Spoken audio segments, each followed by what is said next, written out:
What's more, the United Kingdom Government has committed to establishing the East-West Council.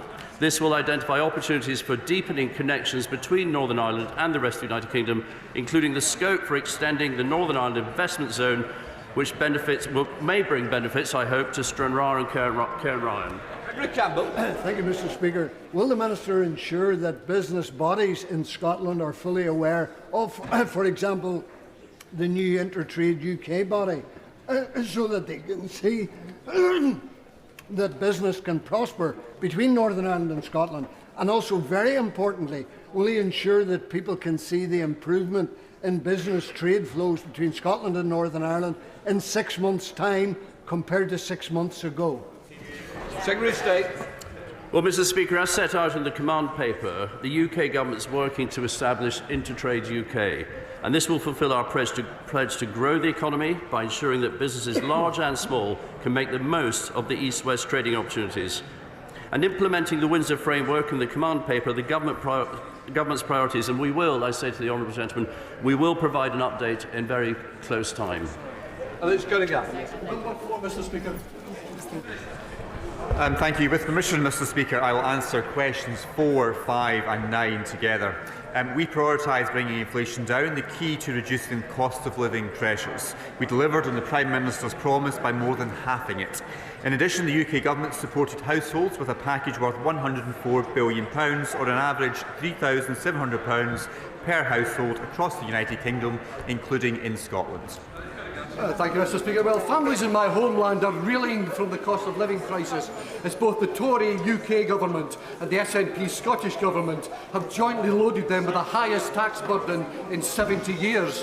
Does the Minister agree it's time that both governments stopped going round in circles, left the dance and cleared the floor for Labour governments to sort out their sorry mess? Mr. Speaker, well, I do not agree with the honourable gentleman's conclusions. Thanks to this government, 2.4 million workers in Scotland benefited from £340 back in their pockets thanks to the national insurance cut in January. But I would agree that I don't agree with the SNP government's approach to tax in Scotland, making Scotland the highest tax part of the United Kingdom. Rachel Hopkins. Thank you, Mr. Speaker. Scottish rail fares are set to rise by 8.7% next month, and this eye-watering fare hike will hit Scots hard during a cost of living crisis and push Scotland's rail service into a spiral of decline. Does the Minister not agree that we need affordable fares to help people through the cost of living crisis and encourage more people to travel by train? Minister. Mr. Speaker, I would certainly agree that we should do all we can to encourage people to travel by train. The Scottish Government's approach to ScotRail perhaps might discourage that, but I'm happy to meet the honourable member to discuss this. Stephen Morgan. Thank you, Mr. Speaker. Recent findings from the Trussell Trust have revealed that 32% of people claiming universal credit in Scotland have fallen into debt because they couldn't pay essential bills. Does the Minister agree with me that the people of Scotland and the people of Britain shouldn't be made to pay for SNP and Tory failures? Minister.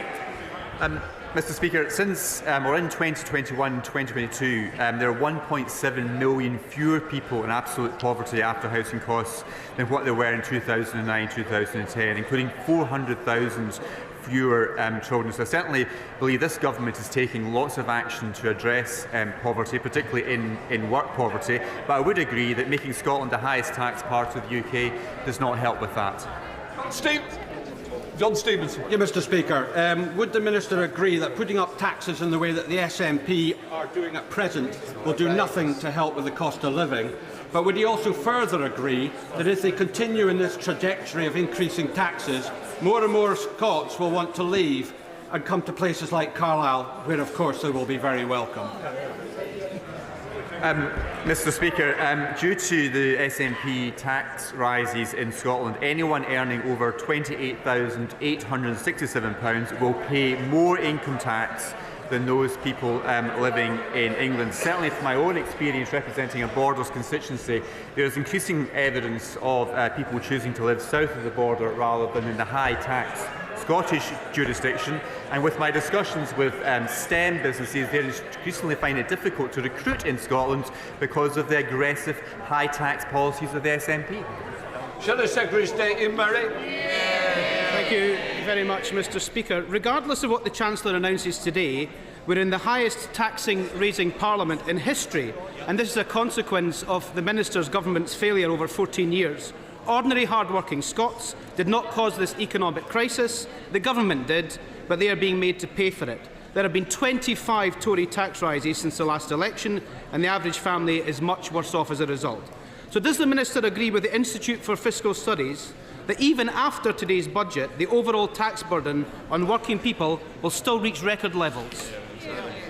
Mr. Speaker, well, clearly I'm not going to speculate on what the Chancellor will be announcing shortly, but what I would just remind the honourable gentleman that 2.4 million workers in Scotland have benefited from £340 going back into their pockets thanks to the changes to national insurance which have already been announced. In relation to his wider points about the tax burden, we should not forget that the reason why, as a consequence of the huge interventions the government made to support workers and families and communities and businesses during the pandemic, and we're having to repay that. But that saved jobs and saved many businesses from going under during the COVID pandemic. Ian Murray. The Chancellor says today working people will still be paying a much higher tax burden at the end of this Parliament, and it will reach record levels. And shockingly, the tax burden in Scotland is even higher. Anyone in Scotland earning more than £29,000 per year is paying more tax after the SNP voted for yet another income tax rise on working people. That means we're in the absurd position in Scotland of the SNP raising taxes on nurses and teachers whilst opposing Labour's plan for an extended windfall tax on the oil and gas giants. We even hear the leader of the Scottish Conservatives threaten to resign last night on potentially another U-turn from the Chancellor on the windfall tax. So doesn't the Minister accept that the best thing to happen now would be for this circus to be brought to an end and for the Prime Minister to call the election? As I said to the honourable gentleman earlier, I'm not going to speculate on the contents of the budget, but when the election comes, Mr. Speaker, the voters of Scotland will have a very clear choice: a party that's going to stand up for Scotland's place within a strong United Kingdom, or the Scottish National Party which wants another referendum. I'm unclear what the Labour Party has to offer. Alistair Carmichael. Number 6, Mr. Speaker. Thank you, Mr. Speaker. We want all farmers to get a fair price for their products, and the Government is committed to tackling contractual unfairness that exists in the agri-food supply chain. We will use the powers in the Agriculture Act 2020 whenever necessary. At the NFU conference, the Prime Minister announced the UK Farm to Food Summits would be an annual event. This will help strengthen the joint working by government and external partners to support a prosperous agri-food sector. Thank you, Mr. Speaker. The Minister should be aware that his colleagues in DEFRA have recently concluded a consultation on contractual relationships in the fresh produce industry. At a time when 23% of dairy farmers doubt that they will continue in business into 2025, will he impress on his colleagues in DEFRA and the Department of Trade that action now in relation to that consultation is urgent? Minister. Mr. Speaker, as a Borders farmer's son, I completely understand the invaluable work that farmers and crofters do to put food on our tables across Scotland and indeed across the United Kingdom. And this Government will continue to support the agriculture and food production sector. Scotland Office Ministers regularly attend the Interministerial Group for the Environment, Food and Rural Affairs, along with representatives from the devolved administrations. This group oversees how changes to price, supply and trade affect our markets, and will continue to take whatever action is necessary to support this important sector. Smith. Question number 7. Secretary of State. Mr. Speaker, our union is strong. Scotland's contribution, yes it is. Scotland's contribution to the United Kingdom is beyond doubt, and this Government's commitment to Scotland is without question. From free ports and investment zones to the record block grant and the £1.5 billion for the 12 city and region growth deals, we deliver for Scotland. Councillor Smith. Thank you, Mr. Speaker. SNP MPs have been disengaged from Westminster for years. So does the Secretary of State agree with me that it's a disgrace and that their deputy leader has said should they win seats at the next general election, they will not engage. Does he agree with me that members elected to this House should turn up and do their jobs? Secretary of State. I do agree with the Honourable Lady. Davis. 3 years ago, on the 16th of March 2021, we had a debate in this House on precisely the subject of this question. At the time, I was concerned Nicola Sturgeon's government were covering up interference in the complaints process against the First Minister. Since then, in defiance of the Information Commissioner and of a court order, they've continued to cover up. Can the Cabinet Secretary look at whether the Ministerial Code and the Civil Service Code have been broken in this context? Secretary of State. Mr. Speaker, I would say to my right honourable friend that he should write to the Cabinet Secretary and ask him to do that very thing. Richard Graham. Mr. Speaker, successive energy ministers have hugely... Number eight. Minister. Thank you, Mr. Speaker. The Government is firmly committed to supporting Scotland's marine energy sector to grow. Around 80% of tidal stream contracts awarded through contracts for difference in the last 2 rounds were deployed, will be deployed in Scotland. In addition, Horizon Europe selected 2 Scottish-based UK tidal stream developers to develop projects in Orkney. They will lead to construction on 2 £17 million projects funded by the UK Government's financial guarantee. Richard Graham. Now, I'm grateful, Mr. Speaker, to the Minister, and he knows that successive energy ministers have hugely helped the development of the marine energy sector in Scotland as elsewhere in the United Kingdom. Would my honourable friend agree with me that there is an opportunity in the next round of renewables auction to allow for wave technologies alongside tidal stream technologies? And will he also encourage the Scottish Government to speed up approvals of the sites so that we can get great green energy projects started as soon as possible in Scotland as elsewhere? Thank you, Mr. Speaker. I'm grateful for my honourable friend for that important question. The Government is undertaking an analysis of the technology pipeline available for contracts for difference auction round 6 against our legal obligation to ensure the auction round is competitive. We are considering the appropriate parameters for all technologies, including tidal stream and wave energy. Final parameters will be published in the budget notice this month ahead of the auction round opening. Dave Duggan. The Sea Star tidal farm off the coast of Orkney is set to be the largest tidal energy farm anywhere in the world and was supported by EU funding through the European Marine Energy Centre. This comes after Edinburgh University's report finds that the UK Government can save hundreds of millions of pounds by bringing forward the development of tidal by years if it worked closer with its EU partners. It's quite clear that the EU's role in this in Europe and around Scotland is very important. So if Scotland is better together with anyone, isn't it better together with the EU and its investment in tidal? Mr. Speaker, what a load of nonsense from the honourable member. Scotland is much better served by being part of the United Kingdom and will continue to support all renewable energy sectors, including tidal. Jamie Stone. Number 10, Mr. Speaker. Minister. Mr. Speaker, this Government recognises the invaluable work that all NHS workers do. I see this every day of the week in my own constituency in the Scottish Borders. That's why the Secretary of State for Health and Social Care has written to the Scottish Government regarding working together to reduce patient waiting times. We continue to be open to exploring this further. Mr. Speaker, I have a lady constituent who suffers from a rare and dangerous condition called subglottal stenosis. There is only one clinic that has the expertise to treat this condition, and it is in London. And yet our local health board is refusing to refer her. They say they can offer another treatment, but it is thought to be less safe and possibly not very effective. So can I ask, what steps is the Government taking to ensure that patients, regardless of which side of the border they live, will get the best possible treatment? Minister. Mr. Speaker, I'm regularly reminded, particularly as a border, as an MP for the borders, of the need of healthcare for benefits on either side of the border, particularly cross-border working with the NHS. Local people in the borders often get treatment faster and easier because of it. Sadly, the honourable member has highlighted a real problem with Scotland's NHS thanks to the mismanagement by the SNP government of Edinburgh, particularly of rural health services.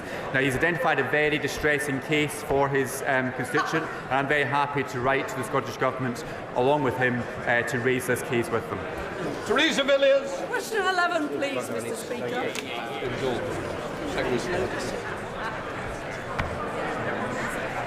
Mr. Speaker, Scotland Office ministers have banged the drum tirelessly to promote the Scottish food and drink industry overseas, including on trade missions in Europe, India, the United States of America and Vietnam.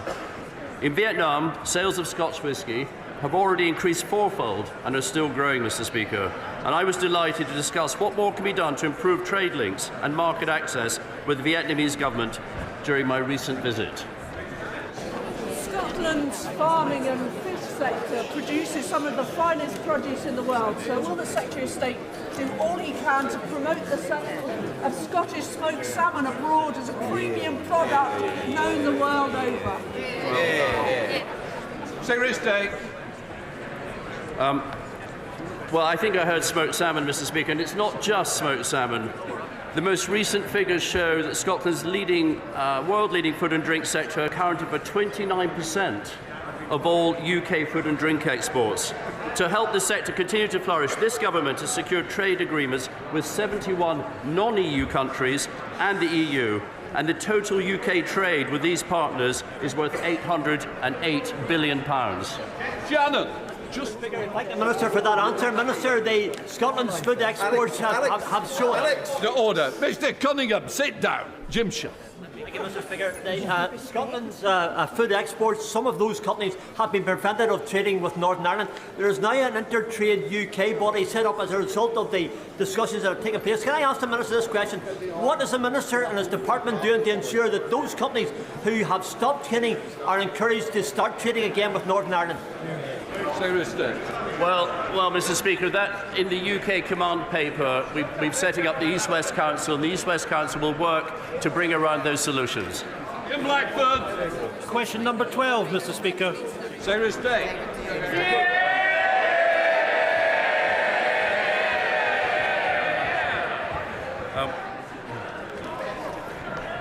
I'm popular today, Mr. Speaker. The UK government is working tirelessly to maximise opportunities following our departure from the European Union. Scotland continues to punch above its weight, both in exports of goods and services and foreign direct investment, and I'm delighted to be able to say that trade is now well above pre-Brexit levels.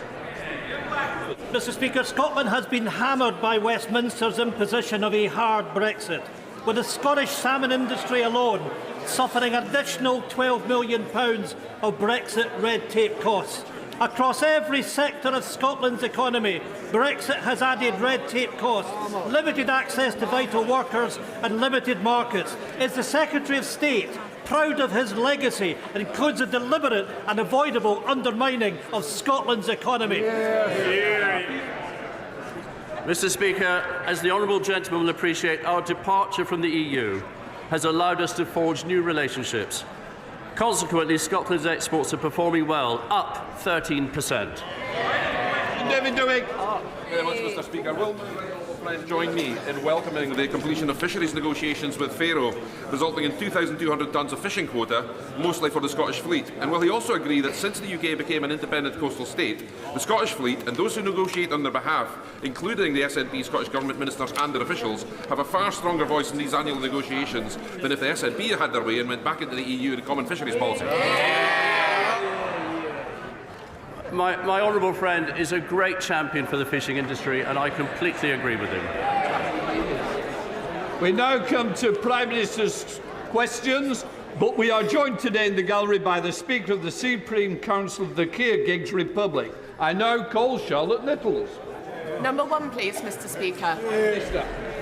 Mr. Speaker, this morning I had meetings with ministerial colleagues and others. In addition to my duties in this House, including listening to the Chancellor's budget statement, I shall have further such meetings later today. Charlotte Littles. Thank you, Mr. Speaker. The UK used to be a world leader in psilocybin research, but despite the calls from the Home Affairs Select Committee, leading researchers, charities and veterans organisations and the Royal College of Psychiatrists, we've shamefully fallen behind on breakthrough treatment for conditions like PTSD and depression, causing misery to millions of people in our country. Can the Prime Minister explain why this policy remains the responsibility of a Home Office that can't give it the attention it deserves, and why it's okay that American, Canadian and Australian patients can access treatment British patients can't?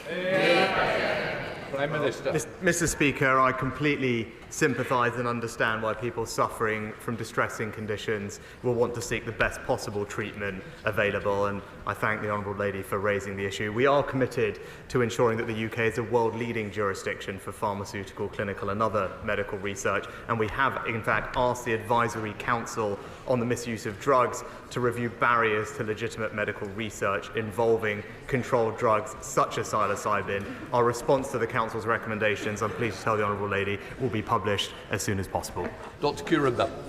Thank you, Mr. Speaker. My constituency has a long and proud history of farming, with generations of the same family helping to feed our nation. And not since World War II have we been so aware of how important food security is to our national security. So will the Prime Minister update the House on what his government is doing to support our fantastic farmers? Mr. Speaker, as I set out at the NFU conference just a couple of weeks ago, we will always back British farmers to continue to produce fantastic food. We're accelerating that plan with the largest package of grants ever, and indeed one of those new schemes opens just today, supporting farmers with up to £125,000 towards the purchase of new equipment and technology. Our schemes in England are all about more choice, Mr. Speaker, not less, and unlike Labour in Wales, we will never introduce top-down arbitrary targets that damage farm incomes, damage our food security and take farmers back to square one. We now come to the Leader of the Opposition, Keir Starmer. Thank you, Mr. Speaker. 3 years ago, Sarah Everard was walking home when she was abducted and murdered by a serving police officer who should have been trusted to keep her safe. As a father, I can't imagine the pain her parents, her family and her friends are going through in this difficult anniversary week.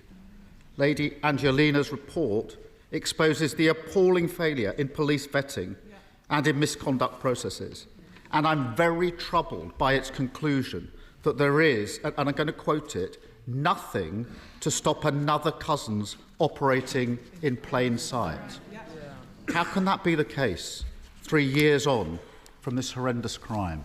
Well, Mr. Speaker, can I firstly say that I'm sure all members of the House will have been thinking about Sarah Everard in recent weeks. It was, as the Honourable Gentleman said, an absolutely shocking case, and the abuse of power in particular was appalling. That's why we took action quickly, Mr. Speaker, to strengthen police vetting, strengthen the rules for rooting out officers who are not fit to serve, and conducted the largest ever screening of all serving officers and staff. We're now ensuring that any officer who has been charged for a crime will be suspended from duty automatically until their case is concluded, and we will thoroughly consider all of the report's recommendations and respond in full.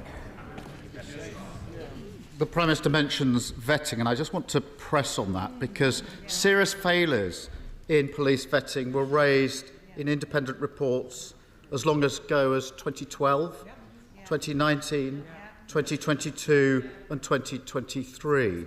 And that's why Labour's been arguing for mandatory national vetting standards, which would stop anybody with a history of domestic abuse or sexual offending being allowed to join the police in the first place. Why are mandatory national vetting standards not already in place? Well, Mr. Speaker, it is vital for public confidence that those that are not fit to wear the badge are rooted out of the police and not able to join in the first place.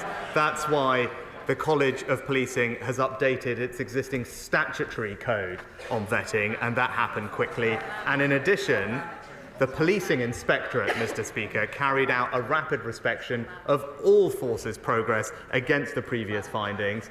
And in addition to that, an entire check against the National Police Database was carried out for all serving officers and staff. Mr. Speaker, I'm obviously very familiar with codes in criminal justice systems, but this is too serious for that.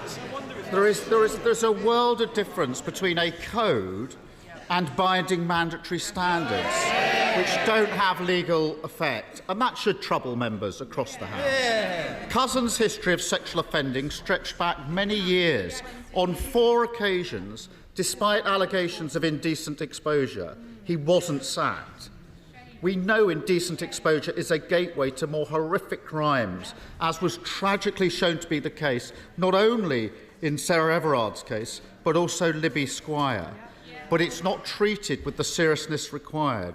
The Angelina report recommends reviewing all indecent exposure allegations against serving officers in order to identify, investigate and remove those officers from service. Now, given the obvious urgency of this recommendation, can the Prime Minister give a categorical assurance that it will be implemented immediately?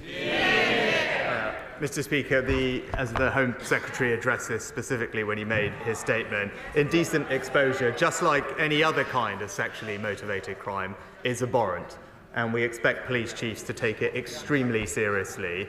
We fully expect police chiefs to suspend an officer charged with any kind of sexually motivated crime. And it's worth pointing out, in addition to the new powers that the Home Secretary outlined about automatic suspension, Chief Constables already do have existing powers to suspend any officer in their force when allegations are made, and we fully expect them to use those powers. It's all fine, is it? It's all okay? Well, I do think the recommendation I referred to should be implemented urgently, and I ask the Prime Minister to look again at that, because every day that goes past when it isn't implemented carries risk for victims in these cases. Sarah Everard's murder should, of course, been a watershed moment on policing reform, on the criminal justice system, on violence against women and girls. But the sad reality is that victims of rape who have the courage and bravery to come forward have just a 2.4% chance of their perpetrators being caught and charged within the year. How does the Prime Minister expect women to have confidence in the criminal justice system when almost all rapists don't see the inside of a courtroom? Mr. Speaker, as we acknowledged a couple of years ago, of course we need to do more to improve rape outcomes in the criminal justice system. And the Rape Action Review Plan, is showing considerable progress, Mr. Speaker. We've already increased the average sentences for rape by a third since Labour were last in office, Mr. Speaker. By the way, using a power that the Labour Party voted against in this House.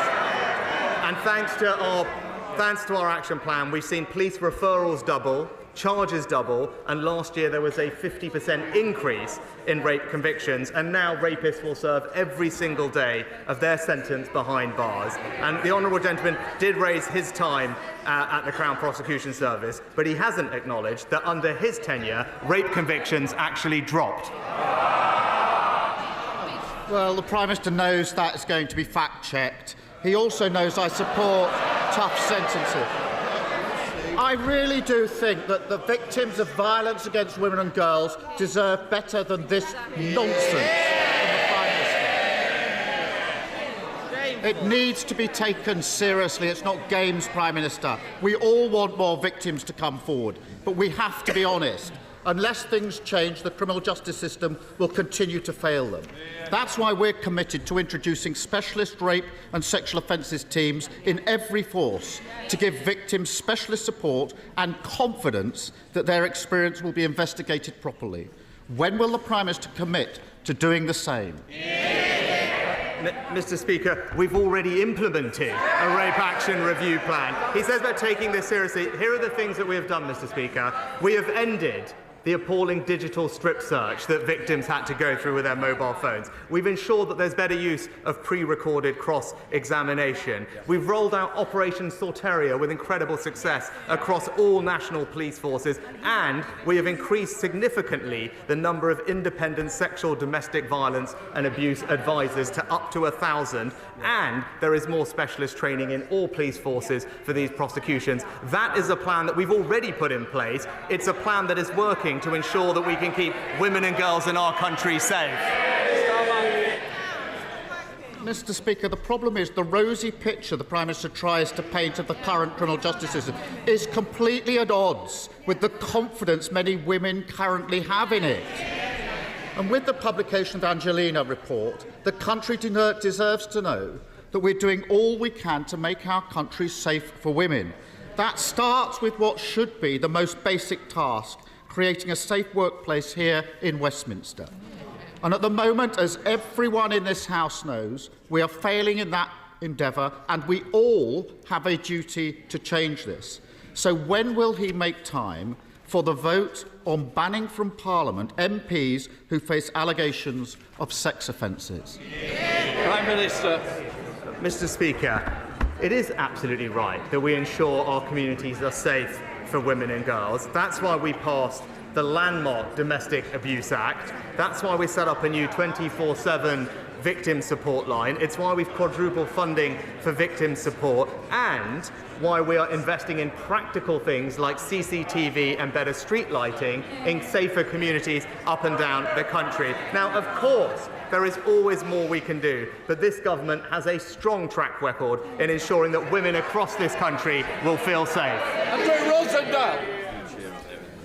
Mr. Speaker, sir, I want the Prime Minister to know that the people of Romford are struggling with ever-increasing energy prices, yet providers are making huge profits, running into hundreds of millions. So, does the Prime Minister agree with me that reductions in wholesale prices should be passed on to the consumers and standing charges brought down? And will the government hold utility companies to account for their actions? Well, Mr. Speaker, my honourable friend is right to highlight the challenge that high energy bills have posed, not just to his constituents in Romford, but across the country. That's why we stepped in with a significant package of support, paying for around half of a typical household energy bill when prices were at their highest. My honourable friend, I know, will join me in welcoming the fact that the energy price cap is set to fall by almost £250 in April, which will bring relief to many families, but we must hold companies to account, and that's why we introduced the energy profits levy on the windfall profits caused by an unexpected increase in energy prices, and we are going further to cut costs for people by cutting their taxes and putting more money in their family bank accounts. SNP leader Stephen Flynn. Mr. Speaker, much to my surprise this morning, it's been widely reported that the Conservative Party in Scotland are absolutely furious that Westminster is about to tax Scotland's natural resources in order to pay for a tax cut in England. Mr. Speaker, is the Prime Minister in danger of turning his colleagues into nationalists? Mr. Speaker, obviously I wouldn't comment on the budget, but what I would say is, when I was in Scotland last week, it was crystal clear. There has only ever been one party consistently standing up for the North Sea energy industry, and it's the Scottish Conservatives. The Prime Minister knows that not to be the case, but there's a serious point to be made here, Mr. Speaker. The Conservative Party want to use Scotland's natural resources to pay for tax cuts in England. The Labour Party want to use Scotland's natural resources to pay for nuclear power stations in England, and the cost of that up to 100,000 jobs. Scotland's wealth, Scotland's resources, Scotland's jobs, all a game to Westminster. But with the Tories on just 15% in the polls in Scotland now, will the Prime Minister do us all a favour and call a general election? Mr. Speaker, the honourable gentleman claims to be supportive of the North Sea energy industry. Why is it that he's opposed all the measures that we have taken to protect those jobs in Scotland over the past couple of years? He talks about tax in Scotland and England. I'll just gently point out to him that thanks to the actions of the Chancellor and this UK government, everyone in Scotland has received a significant tax cut from January this year. And in contrast to the Chancellor's last budget, the SNP's budget put taxes up for working Scots. Scotland is now the high tax capital of the UK, but this Conservative government is going to keep cutting taxes for hard-working Scots. Mr. Speaker, the government is rightly acting to properly compensate the Horizon victims who are highlighted by Alan Bates's legal challenge. However, there are thousands more sub-postmasters across the country who are not actually prosecuted, but who faced financial penalties for bogus shortfalls, causing enormous financial and personal distress to them. Does the Prime Minister agree with me that we should now be doing everything possible to do right by all victims of gross miscarriage of justice, clear their names, and at last properly financially compensate them? My right honourable friend is absolutely right to highlight the appalling impact this miscarriage of justice has had on people's mental health. As he acknowledged, our focus is on delivering justice for the postmasters, and that's why we will introduce legislation to overturn convictions and pave the way for the swift payment of compensation, which he acknowledged. But I thank my right honourable friend for his long-standing campaign on this issue about mental health, and I can assure him that the Postal Minister is closely examining the issues he raises. He's considering next steps and will keep the right honourable gentleman closely informed. Sir Geoffrey Donalds. Thank you, Mr. Speaker. The Prime Minister will be aware that the Government's proposals to deal with the legacy of our troubled past in Northern Ireland continue to be the subject of scrutiny, most recently in the High Court ruling in relation to compatibility with our human rights obligations. And yet, many families of victims in Northern Ireland are deeply disappointed with the lack of cooperation by the Irish Government in relation to murders committed in their jurisdiction or from their jurisdiction. In relation to the Omagh bomb inquiry, for example, the Irish Government has declined to conduct a public inquiry on this worst atrocity in our troubled past, despite the courts urging it to do so.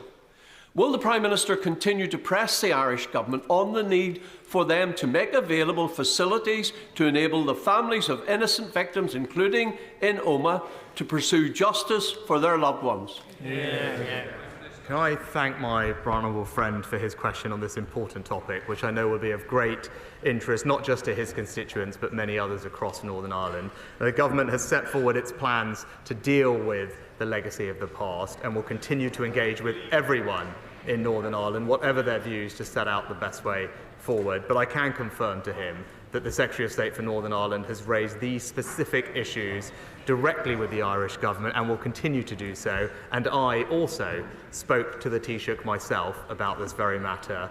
We would hope to see further cooperation on Omagh and many other outstanding cases that involve Irish jurisdiction, because like him, I want to give families as much information as possible. Hello, Plesty. Thank you, Mr. Speaker. Putin's put the Russian economy on a total war footing. He has increased military spending by 68% to 7.5% of GDP. He claimed this month that over 520,000 new jobs have been created in their arms industry, which now employs an estimated 3.5 million Russians. On my recent visits to Ukraine, I've met with government ministers and senior military figures who have expressed great frustration to me about the length of time it is taking to develop collaboration in building a defence manufacturing capability jointly with UK defence companies in Ukraine. So will my honourable friend meet with me to discuss how we can unblock the bureaucracy and, as our Ukrainian friends say, build the arsenal of the free world together? Well, I can reassure my honourable friend that we remain steadfast in our support for Ukraine, and we will not allow Putin to achieve his aim of eradicating Ukrainian freedom and democracy. Our cross-government task force is working diligently to support both the armed forces of Ukraine and lead UK and Ukrainian defence industrial cooperation. I'm pleased to say in December last year we conducted our first successful trade mission to Ukraine alongside the UK defence industry, but I can tell him that the government and UK industry will continue to work hand in glove with our Ukrainian allies, seizing the opportunities for collaboration and bolstering our joint defence industries. Stringer. Mr. Speaker, last week the IPPR published a paper, The State of the North. That paper predicted that wealth inequalities, already too large between the North and the South East, would increase to nearly £250,000 per head by the end of this decade. Does the Prime Minister accept that his levelling up agenda has failed, or did he never want it to succeed? Prime Minister.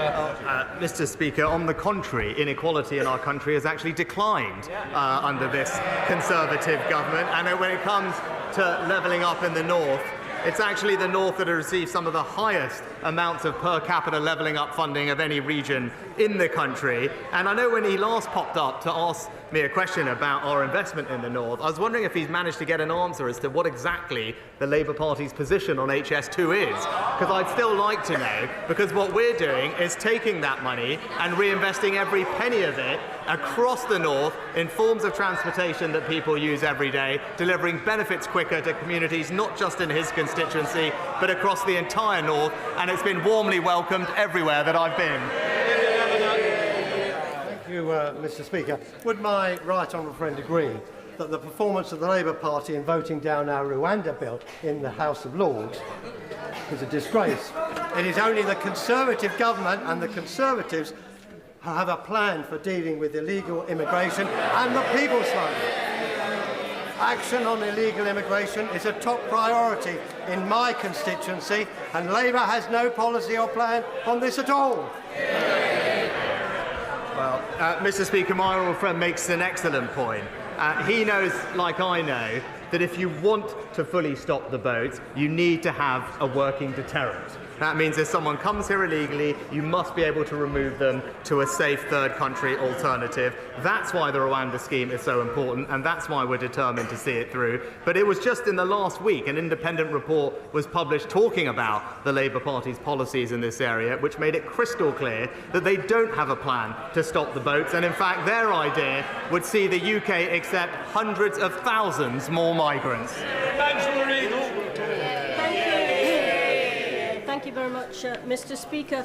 Which part of his economic legacy is the Prime Minister most proud of? Is it presiding over the highest tax burden since the Second World War? Or is it delivering the slowest real wage growth since the Napoleonic War? Mr. Speaker, saving 10 million jobs in the pandemic with the furlough scheme. The Prime Minister will know that there is consensus across this House on the need to build new houses. Where that consensus breaks down is where those houses should be built. Does the Prime Minister agree with me that wherever possible, new houses should be built on brownfield sites, not on green spaces, not on greenfield, and certainly not on prime farmland? My honourable friend is absolutely right. It's sustainable planning that must be at the heart of our planning system, and that's why we're committed to meeting the needs of communities by building homes in the right places and, as he says, making best use of brownfield land. We've made it clear that that's what should be the priority. We've put extra funding aside to unlock those sites, and our recent changes to the MPPF provide clearer protection for the Greenbelt, making it clear how future housing supply should be assessed, and that is the clear difference between our two parties. On this side of the House, we will protect the Greenbelt, and the Labour Party will concrete right all over it. Thank you. Mr. Speaker, in some jurisdictions, ministers routinely publish their tax returns. The Prime Minister voluntarily published his UK tax returns last year. Does the Prime Minister agree that ministers of the Crown should publish their tax returns as a matter of course? And has he ever filed any returns in the USA that have not been published? Mr. Speaker, I don't think that would be proportionate or appropriate, and what I've done is... No, I don't think it would be proportionate for all ministers to publish their tax returns. In keeping with a long-standing tradition, I voluntarily published my tax return, as did the Chancellor. I think that is the right balance, and I've been completely transparent about that as I've done it. Thank you, Mr. Speaker. Last year, a number of us were on the first transatlantic flight powered by sustainable aviation fuel. This week, IAG made its first major purchase of that fuel. But that fuel is coming from the United States. And it's really important that we have a SAF industry in this country. So will the Prime Minister tell the Treasury and the Department of Transport to accelerate the work they're doing, to put in place the right framework and the right support mechanisms to ensure we have a SAF industry for our aviation sector for the future? Can I first of all thank my honourable friend for his championing of this cause, which I think is absolutely right, and reassure him that we are committed to ensuring that the SAF mandate is in place in 2025. That will require about 10% of jet fuel to be made from sustainable feedstock by 2030. And to get there, we've provided, I'm pleased to tell him, £135 million to 13 different UK sustainable aviation fuel projects to kickstart our domestic industry. And, which he also knows is important, we've committed to introducing a revenue certainty mechanism to support SAF production in the UK as soon as practically possible. Sam Dixon. Thank you. Chester's 2,000-year-old Roman walls are an important historic monument of world renown. Will the PM join me in Chester to walk the walls and explore how the government can support the upkeep of these important structures, which, unlike the Conservative Party, are stable, solid, and in no danger of imminent collapse? Well, Mr. Speaker, I join the honourable lady in paying tribute to the history of her local community, and I'm pleased that the City of Chester is benefiting from so much investment from the Conservative government so that it can maintain its local infrastructure. French. Thank you, Mr. Speaker. 5 weeks ago, Conservative MPs from across South East London and Kent wrote to Transport for London and the Labour Mayor of London, calling on them to do the right thing following the botched implementation of a temporary 40-mile-an-hour speed limit on the A20 near Sidcup, which has seen thousands of drivers unfairly issued fines and points on their licence. Yes. This has left many drivers, including carers, emergency service workers and teachers, at risk of losing their licences and jobs. This is despite travelling less than 50-mile-an-hour zones. Does the Prime Minister agree with me that TfL, the Met Police and Sadiq Khan must come clean about the number of fines and cancel these issued points? Can I thank my honourable friend for this question, and I do understand the concerns that local drivers have over this ongoing TfL issue. Whilst we're doing everything we can to back motorists across the country, it is disappointing that the Labour Mayor and indeed Labour-run Wales are hammering drivers at every opportunity, whether that's temporary speed limits or blanket 20-mile-an-hour zones or the ULEZ expansion. But I will make sure that my honourable friend has a meeting with a responsible minister to discuss his concerns. Judith Cummings. Mr. Speaker, to strengthen current spiking legislation, forensic evidence is essential. The NHS does not have uniform policy for the screening of suspected victims of spiking at A&E. We can pass all the laws we want in this place, but to achieve justice, this forensic evidence is vital. Will the Prime Minister commit to ensuring that hospital emergency departments have a statutory obligation to take forensic samples from these victims? I agree with the honourable lady that spiking is an appalling, violating crime which seriously undermines public safety, particularly the safety of women and girls, and we want to make sure that the existing laws recognise the threat that spiking poses, and that's why at the end of last year we announced a raft of new measures to confront spiking and support victims, including changing the law to make it clear without any doubt that spiking is illegal, as well as other measures like an online reporting tool, investing in research and rapid testing kits, and training for bar staff. But I'll ensure that we look into the issue that she raises and write back to her. Final question, Ben Bradley. This winter, flood and storm damage has caused significant damage to the infrastructure in and around my Mansfield constituency. That's our roads, it's our drains, it's flood infrastructure, and this is among the highest concern that residents raise with me on a regular basis. I'm really grateful that from next year in particular, there's very significant infrastructure funding coming our way. But what can my right honourable friend do to help fix this for my constituents now? Well, Mr. Speaker, I'm pleased that in 2020 we announced that we would double our flood investment to a record £5.2 billion, and in Nottinghamshire, since 2010, we've invested over 50 million to protect 15,000 properties. And I know currently there is a programme in Mansfield which is looking at surface water and drainage improvements. But I will make sure that I talk to the Chancellor that we have a strong economy to keep investing in local infrastructure in his area. And that's exactly what we're about to hear from my right honourable friend in just a second. Completes Prime Minister's questions. There you go. And gracefully, Mom turns up. Order! Order! Before I call the Chancellor of the Exchequer, I remind honourable members that copies of the budget resolutions will be available to them from the vote office in Members' Lobby and online at the end of the Chancellor's statement. I also remind honourable members that interventions are not taken during the Chancellor's statement, nor during the replies of the Leader of the Opposition, or indeed of the spokesman for the Scottish National Party. I'm hoping that the hubbub on my right here is going to die down and some politeness will prevail before I call the Chancellor. Mr. Chancellor of the Exchequer.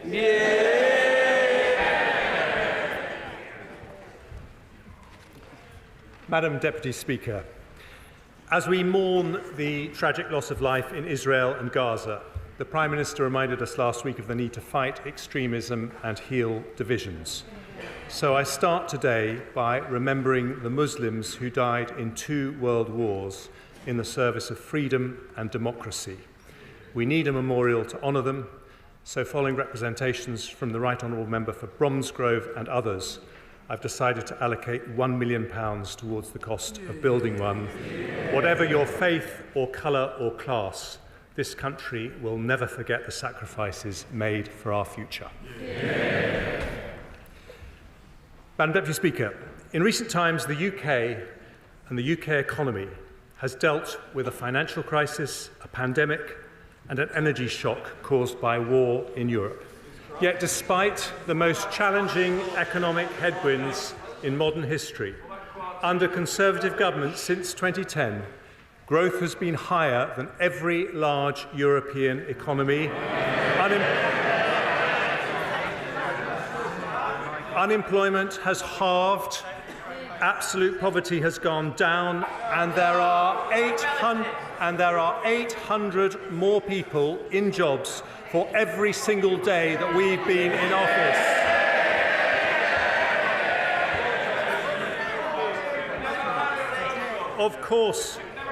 Of course, interest rates remain high as we bring down inflation. But because of the progress we've made, because we are delivering the Prime Minister's economic priorities, we can now help families not just with temporary cost of living support, but with permanent cuts in taxation. We do this to give much needed help in challenging times, but also because Conservatives know lower taxes mean higher growth. And higher growth means more opportunity, more prosperity, and more funding for our precious public services. But if we want that growth... Order. The Chancellor has hardly said anything.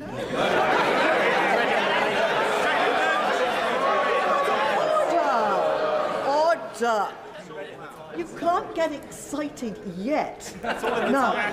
Now, other people want to hear what the Chancellor has to say, and it's matters. So we'll have a bit of good behaviour, please. Chancellor. Thank you, Madam Deputy Speaker. If we want that growth to lead to higher wages and higher living standards for every family in every corner of the country, it cannot come from unlimited migration. It can only come by building a high-wage, high-skill economy, not just higher GDP, but higher GDP per head. And that is the difference with the party opposite. Their plans destroy jobs, reduce opportunities, and risk family finances with spending that pushes up taxes. Instead of going back to square one, the policies I announced today mean more investment, more jobs, better public services and lower taxes in a budget for long-term growth. And Madam Deputy Speaker, I start with the updated forecast from the OBR, for which I thank Richard Hughes and his team. First, inflation. When the Prime Minister and I came to office, it was 11%. The latest figures show... I know the party opposite struck... No, this is not amusing anymore. We need to hear what the Chancellor has to say. I can tell who's making the noise, and you simply won't get a chance to speak later. So that's the end of it. Chancellor. Thank you, Madam Deputy Speaker. When the Prime Minister and I came to office, inflation was 11%, but the latest figures show it is now 4%, more than meeting our pledge to halve it last year. And today's forecasts from the OBR show it falling below the 2% target in just a few months' time, nearly a whole year earlier than forecast in the autumn statement. That didn't happen by accident. Whatever the pressures and whatever the politics, a Conservative government working with the Bank of England will always put sound money first. But we also understand that tackling inflation, while necessary, is painful. It means higher interest rates and a period of lower growth. So we've given the average household £3,400 in cost of living support over the last 2 years. Doing so makes economic as well as moral sense. The OBR predicted real household disposable income per person would fall by 2% in the last year. Instead, after this support, it is on track to rise by 0.8%. And today I take further steps to help families with cost of living pressures, starting with measures to help the poorest families. We've already abolished higher charges for electricity paid by those on prepayment meters, increased the local housing allowance, and raised benefits by double expected inflation. Today I focus on those falling into debt. Nearly 1 million households on universal credit take out budgeting advance loans to pay for more expensive emergencies like boiler repairs or help getting a job. To help make such loans more affordable, I've today decided to increase the repayment period for new loans from 12 months to 24 months. For some people, I thought they cared about people on the lowest income.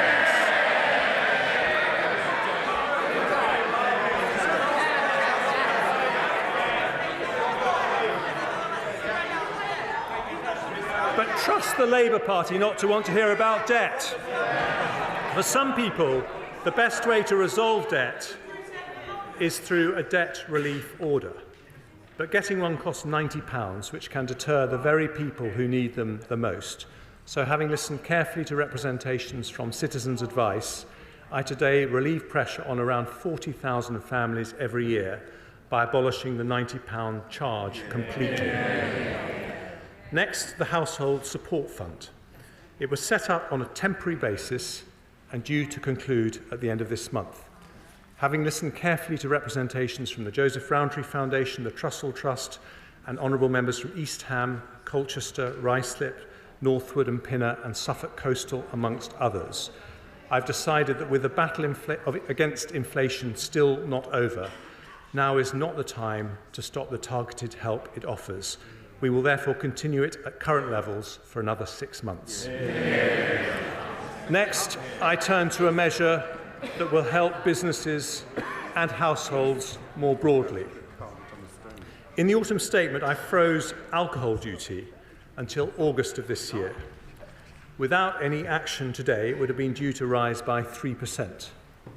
But I've listened carefully to my right honourable friends from Altrincham and Sale West, the Vale of Glamorgan, and my right honourable friend from Murray, who is a formidable champion of the Scottish whisky industry. I also listened to Councillor John Tonks from Ash, a strong supporter of the wonderful Admiral pub, who pointed out the pressures facing the industry. So today I've decided to extend the alcohol duty freeze until February 2025. This benefits 38,000 pubs across the UK, and on top of the £13,000 saving a typical pub will get from the 75% business rates discount I announced in the autumn. We value our hospitality industry and are backing the great British pub. Another cost that families and businesses worry about is fuel. Now, the Shadow Chancellor complained about the freeze on fuel duty, and Labour has opposed it at every opportunity. The Labour Mayor of London wants to punish motorists even more with his ULEZ plans, but lots of families and sole traders depend on their car. If I did nothing, fuel duty would increase by 13% this month. So instead, I've listened to my right honourable friends for Stoke-on-Trent North, Dudley North, Witham and others, as well as the Sun newspaper's Keep It Down campaign. I have, as a result, decided to maintain the 5p cut and freeze fuel duty for another 12 months. This will save the average car driver £50 next year and bring total savings since the 5p cut was introduced to around £250. Taken together with the alcohol duty freeze, this decision also reduces headline inflation by 0.2 percentage points in 24/5, allowing us to make faster progress towards the Bank of England's 2% target. Madam Deputy Speaker, there can be no solid growth without solid finances. An economy based on sound money does not pass its bills to the next generation. When it comes to borrowing, some believe there is a trade-off between compassion and fiscal responsibility. They are wrong. It is only because we responsibly reduce the deficit by 80% between 2010 and 2019 that we could provide £370 billion to help businesses and families in the pandemic. The party opposite opposed our plans to reduce the deficit every single step of the way. But in fairness, they were consistent. The Lib Dems supported controlling spending in coalition, but now say they would prop up a party that will turn on the spending taps. It's the difference between no plan and no principles.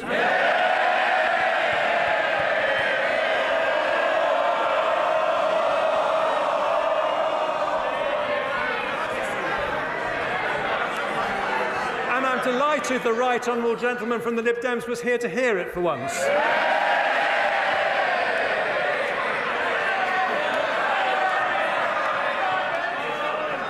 Today, we say something different. There is nothing compassionate about running out of money. With the pandemic behind us, we must once again be responsible and build up our resilience to future shocks. That means bringing down borrowing so we can start to reduce our debt. And today's figures confirm that is happening.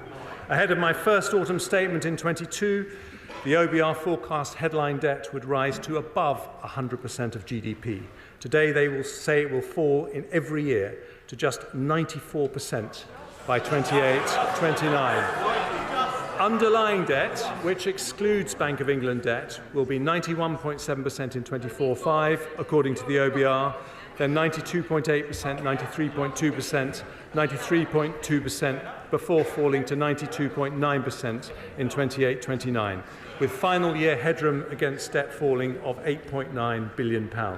Our underlying debt is therefore on track to fall as a share of GDP, meeting our fiscal rule. And we continue to have the second lowest level of government debt in the G7, lower than Japan, France or the United States. We also meet our second fiscal rule for public sector borrowing to be below 3% of GDP 3 years early. Borrowing falls from 4.2% of GDP in 23-4 to 3.1%, 2.7%, 2.3%, 1.6% and 1.2% in 2028-29. By the end of the forecast, borrowing is at its lowest level of GDP since 2001. None of that, of course, would be possible if Labour implemented their pledge to decarbonise the grid 5 years early by 2030. By their own calculations, that costs £28 billion a year to do. But last month, after flip-flopping for months, they said they're not going to spend the £28 billion after all, but somehow they'll meet their pledge. Somehow, Madam Deputy Speaker, can only mean one thing: tax rises on working families. Same old Labour.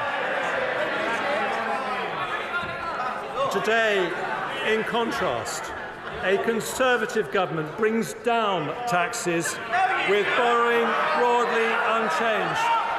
In fact, borrowing is slightly lower than the autumn statement. And the fact that we are bringing borrowing down is something of particular importance to one very special person. Sir Robert Stamen is the outgoing Chief Executive of the Government's Debt Management Office. And after 20 years of exceptional public service, he is in the gallery. Thank you, Sir Robert.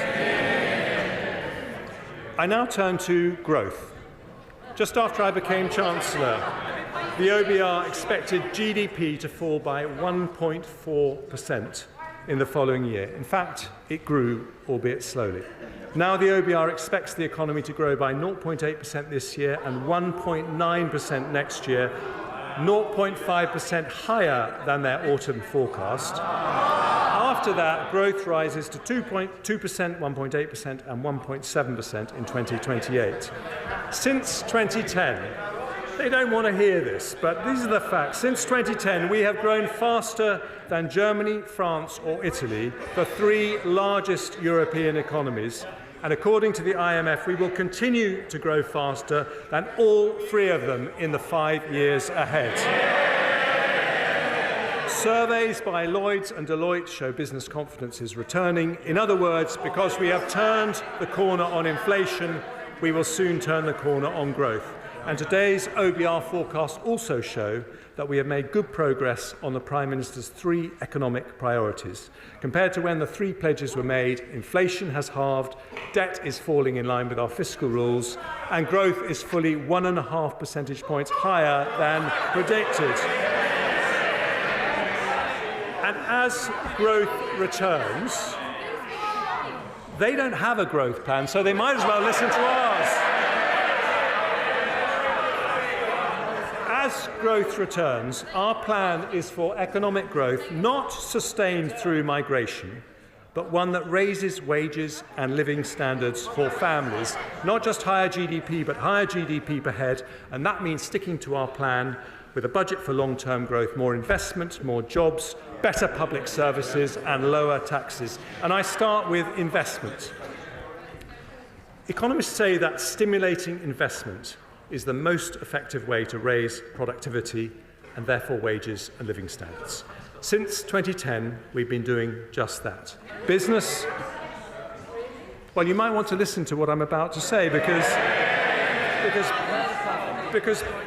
business investment has risen from an average of 9.3% of GDP under Labour to 9.9% under the Conservatives. And this year it will be 10.6% of GDP.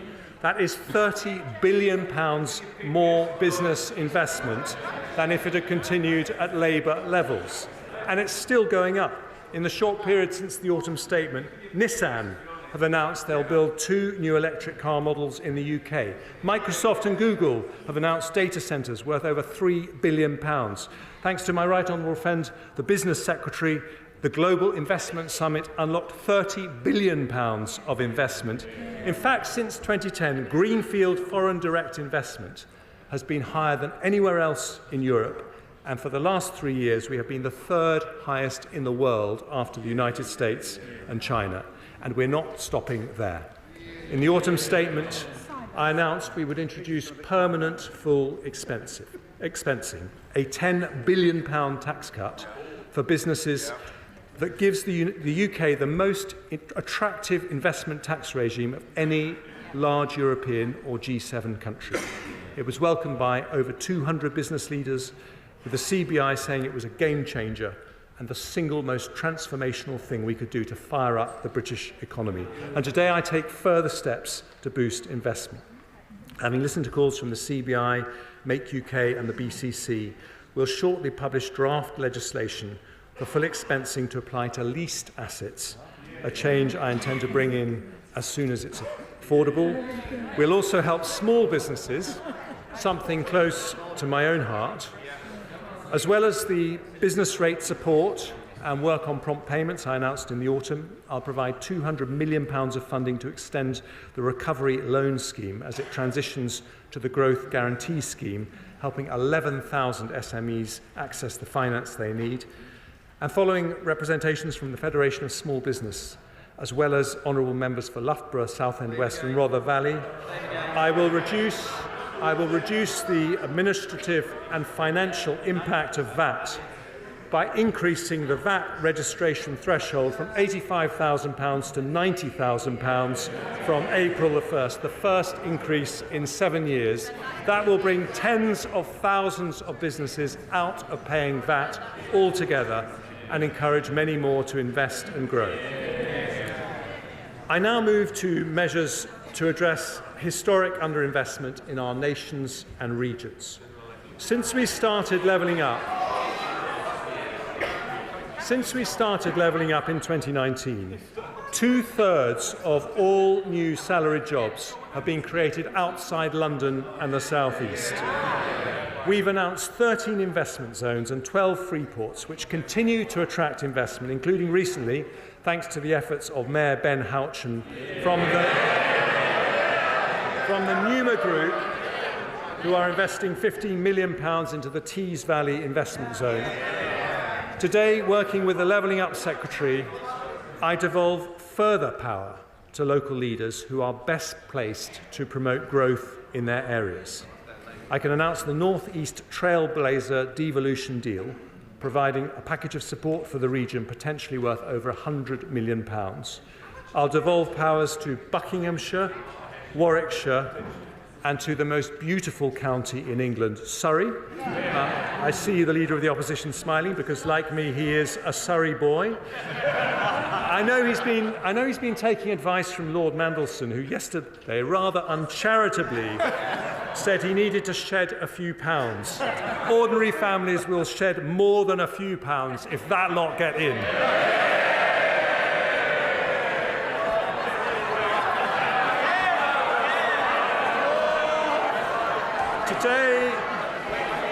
Today, if he wants to join me on my marathon training, he's most welcome as well. Today, we continue to spread opportunity throughout the country by allocating £100 million of levelling up funding to areas including High Peak, Dundee, Conway, Erewash, Redditch and Coventry to support cultural projects in these communities, alongside support for capital projects across the country, including in Bingley. We are expanding the long-term plan for towns to 20 new places, including Darlington, home of the Treasury's fantastic Darlington Economic Campus, Coleraine, Peterhead, Runcorn, Harlow, Eastbourne, Arbroath and Rhyl, providing each with £20 million of funding to invest in community regeneration over the next decade. We'll provide £15 million in new funding to the West Midlands Combined Authority to support culture, heritage and investment projects on the recommendation of our go-getting Mayor Andy Street. And we'll allocate £5 million to renovate hundreds of local village halls across England so they can remain at the heart of their communities. And because this is a Conservative and Unionist government, we'll also set aside funding to support the Saxavord Spaceport in Shetland, an agri-food launch pad in mid-Wales, and funding to support Northern Ireland's businesses to expand global trade and investment opportunities. As a result of the decisions we take today, the Scottish Government will receive nearly £300 million in Barnett consequentials, with nearly £170 million for the Welsh Government and £100 million for the Northern Ireland Executive. I do appreciate that a tax-cutting budget is very uncomfortable for the biggest tax risers in the United Kingdom. We also want to level up opportunity across the generations, including building more houses for young people, and we're on track to deliver over 1 million homes in this Parliament. Last week, the Levelling Up Secretary allocated £188 million to support projects in Sheffield, Blackpool and Liverpool, and today I go further, allocating £242 million of investments in Barking Riverside and Canary Wharf, which together will build nearly 8,000 houses, as well as transforming Canary Wharf into a new hub for life science companies. We're launching a new £20 million community-led housing scheme supporting local communities to deliver the developments they want and need, and I'm pleased to announce the next steps for Cambridge to reach its potential to be the world's leading scientific powerhouse. I confirm there will be a long-term funding settlement for the Future Development Corporation in Cambridge at the next spending review, with over £10 million invested in the coming year to unlock delivery of crucial local transport and health infrastructure. The final levelling up measures I announced today support North Wales, where I have many happy childhood memories, in mould, following representations from the Honourable Member for the Vale of Clwyd. We will help fund the renovation of Theatre Clwyd. And I can announce this week the Government has reached agreement on a £160 million deal with Hitachi to purchase the Wilfer site in Innismarn and the Oldbury site in South Gloucestershire. Innismarn has a vital role in delivering our nuclear ambitions, and no one should take more credit for today's announcement than my tireless, tenacious and turbocharged honourable friend Innismarn. More investment by large businesses, more support for small businesses, promoting investment in our nations and regions, all part of a budget for long-term growth that sticks to our plan to deliver more jobs, better public services and lower taxes.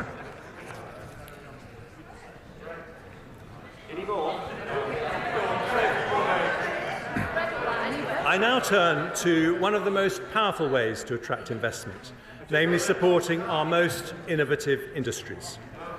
Outside the US, we have the most respected universities, the biggest financial services sector, and the largest tech ecosystem in Europe. We have double the AI startups of anywhere in Europe, double the venture capital investment, and a tech economy now double the size of Germany and 3 times the size of France. We're on track to become the world's next Silicon Valley. In today's budget for long-term growth, I take further steps to attract investment into our technology-related industries. I want our brilliant tech entrepreneurs not just to start here, but to stay here, including when the time comes for a stock market listing. So we'll build on the Edinburgh and Mansion House reforms to unlock more pension fund capital. We'll give new powers to the Pensions Regulator and Financial Conduct Authority to ensure better value from defined contribution schemes by judging performance on overall returns, not cost. We'll make sure there are vehicles to make it easier for pension funds to invest in UK growth opportunities. So I'm today publishing the names of the winners of the LIFTS competition. But I remain concerned that other markets, such as Australia, generate better returns for pension savers with more effective investment strategies and more investment in high-quality domestic growth stocks. So I will introduce new requirements for DC and local government pension funds to disclose publicly their level of international and UK equity investment, and I'll then consider what further action should be taken if we're not on a positive trajectory towards international best practice. I also want to create opportunities for a new generation of retail investors to engage with public markets. So we'll proceed with the retail sale for part of the government's remaining NatWest shares this summer, at the earliest opportunity, subject to supportive market conditions and value for money. We'll continue to explore how savers could be allowed to take their pension pots with them when they change job. We'll make it easier for people to save for the long term with a new British savings bond delivered through National Savings and Investment, offering savers a guaranteed rate fixed for 3 years.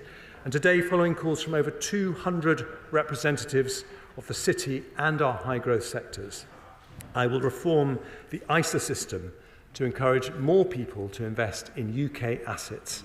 After a consultation on its implementation, I will introduce a brand new British ISA, which will allow an additional £5,000 annual investment for investments in UK equity with all the tax advantages of other ISAs. And this will be on top of the existing ISA allowances, ensure British savers can benefit from the growth of the most promising UK businesses, as well as supporting those businesses with the capital to expand. And I turn now to our other growth industries, starting with clean energy. We want nuclear to provide up to a quarter of our electricity by 2050. And as part of that, I want the UK to lead the global race in developing cutting-edge nuclear technologies.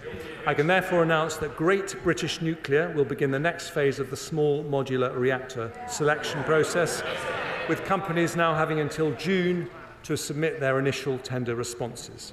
Our brilliant Energy Security and Net Zero Secretary will also allocate up to £120 million more to the Green Industries Growth Accelerator to build supply chains for new technology ranging from offshore wind to carbon capture and storage. By January of next year, as promised in the autumn statement, we'll have a new faster connections process to the grid up and running. In advanced manufacturing, we've announced a further £270 million of investment into innovative new automotive and aerospace R&D projects, building the UK's capabilities in zero-emission vehicle and clean aviation technologies. And I now turn to our creative industries.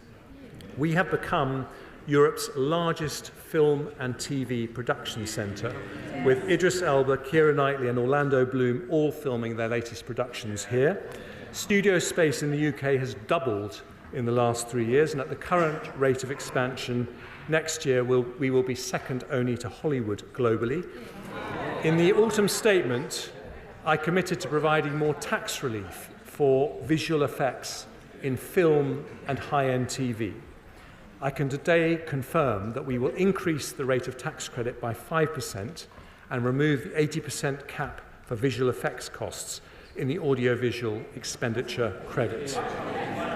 Having worked closely with the Culture Secretary and listened carefully to representations from companies like Pinewood, Warner Brothers and Sky Studios, we'll provide eligible film studios in England with a 40% relief on their gross business rates until 2034.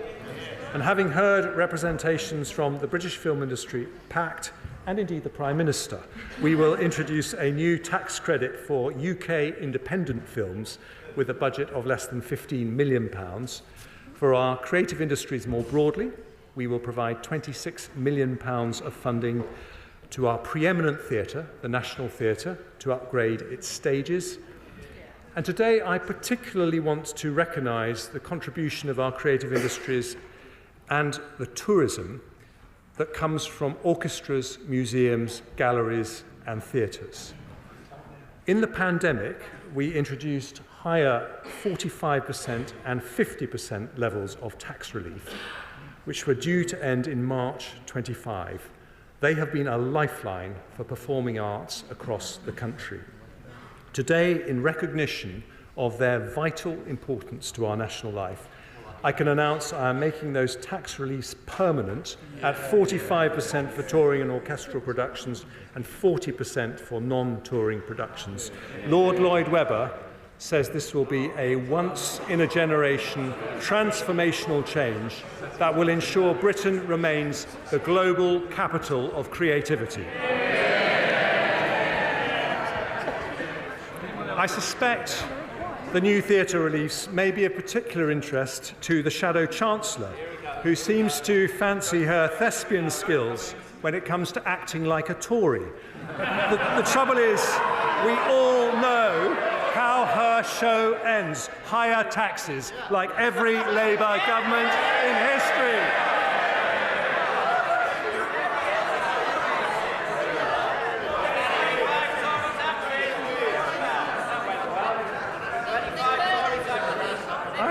I'm delighted they are cheering the fact that Labour governments always put up taxes. They're right.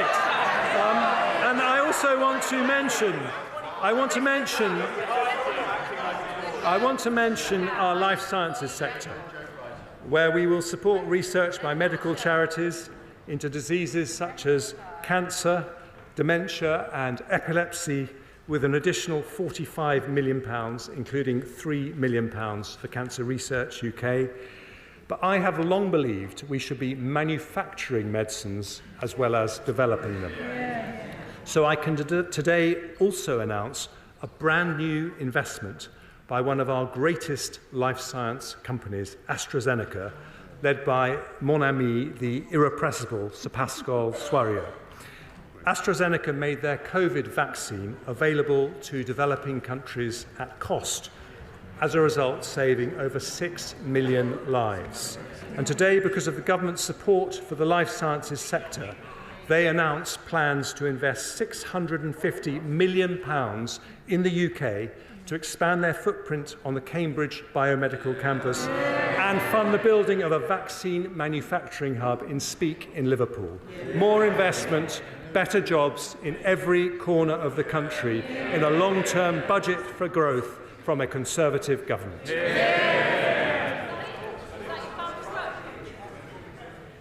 One of the biggest barriers to investment is businesses not being able to hire the staff they need.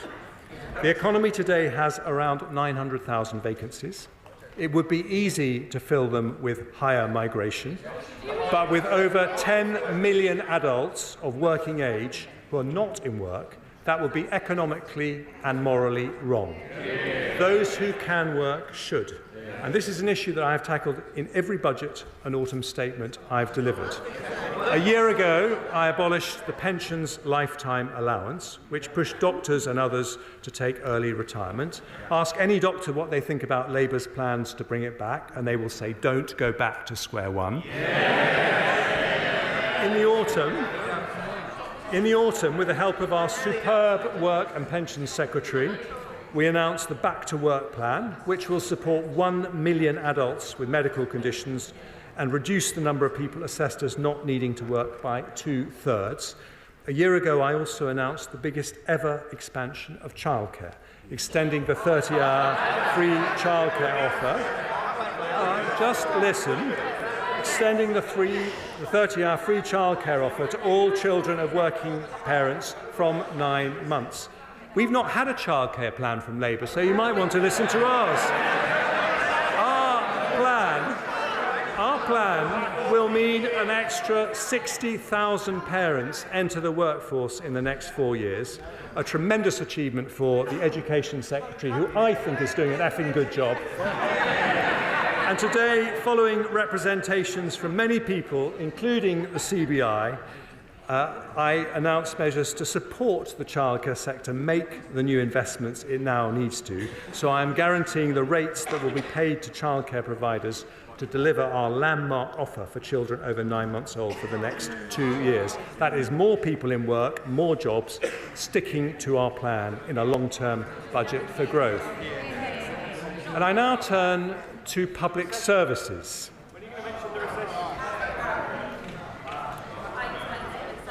I thought they were supposed to be interested in public services.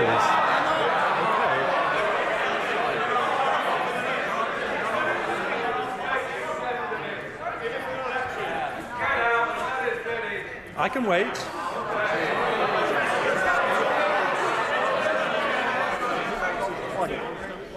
Order. A little bit of murmuring is normal. I shouldn't be able to hear what you're saying over there. That is clearly out of order. Now, let's have some courtesy. Chancellor. Thank you, Madam Deputy Speaker. Good public services need a strong economy to pay for them. But a strong economy also needs good public services. In 2010, schools in the UK were behind Germany, France and Sweden in the OECD's PISA education rankings for reading and maths. Now, after Conservative reforms, we are ahead of them. Burglaries and violent crime have halved in the last 14 years after we invested in 20,000 more police officers. Our armed forces remain the most professional and best funded in Europe, with defence spending already more than 2% of GDP. We're providing more military support to Ukraine than nearly any other country, and our spending will rise to 2.5% as soon as economic conditions allow. The NHS is still recovering from the pandemic, but has 42,000 more doctors and 71,000 more nurses than it did under Labour. That is 250 more doctors and 400 more nurses for every single month that we've been in office. Now, resources matter, of course, which is why, despite all the economic shocks we have faced, overall spending on public services has gone up since 2010, in the case of the NHS by more than a third in real terms. But although spending has continued to rise every year, public sector productivity still remains below pre-pandemic levels by nearly 6%. This demonstrates that the way to improve public services is not always more money or more people. We also need to run them more efficiently. We need a more productive state, not a bigger state. In autumn 2022, I set day-to-day spending to increase by 1% a year in real terms over the next Parliament. Some say that's not enough and we should raise spending by more. Others say it's too much and we should cut it to improve efficiency. Neither are right. It's not fair to ask taxpayers to pay for more when public service productivity has fallen. Nor would it be wise to reduce that funding given the pressures public services face. So I'm keeping the planned growth in day-to-day spending at 1% in real terms, but we are going to spend it better. So today,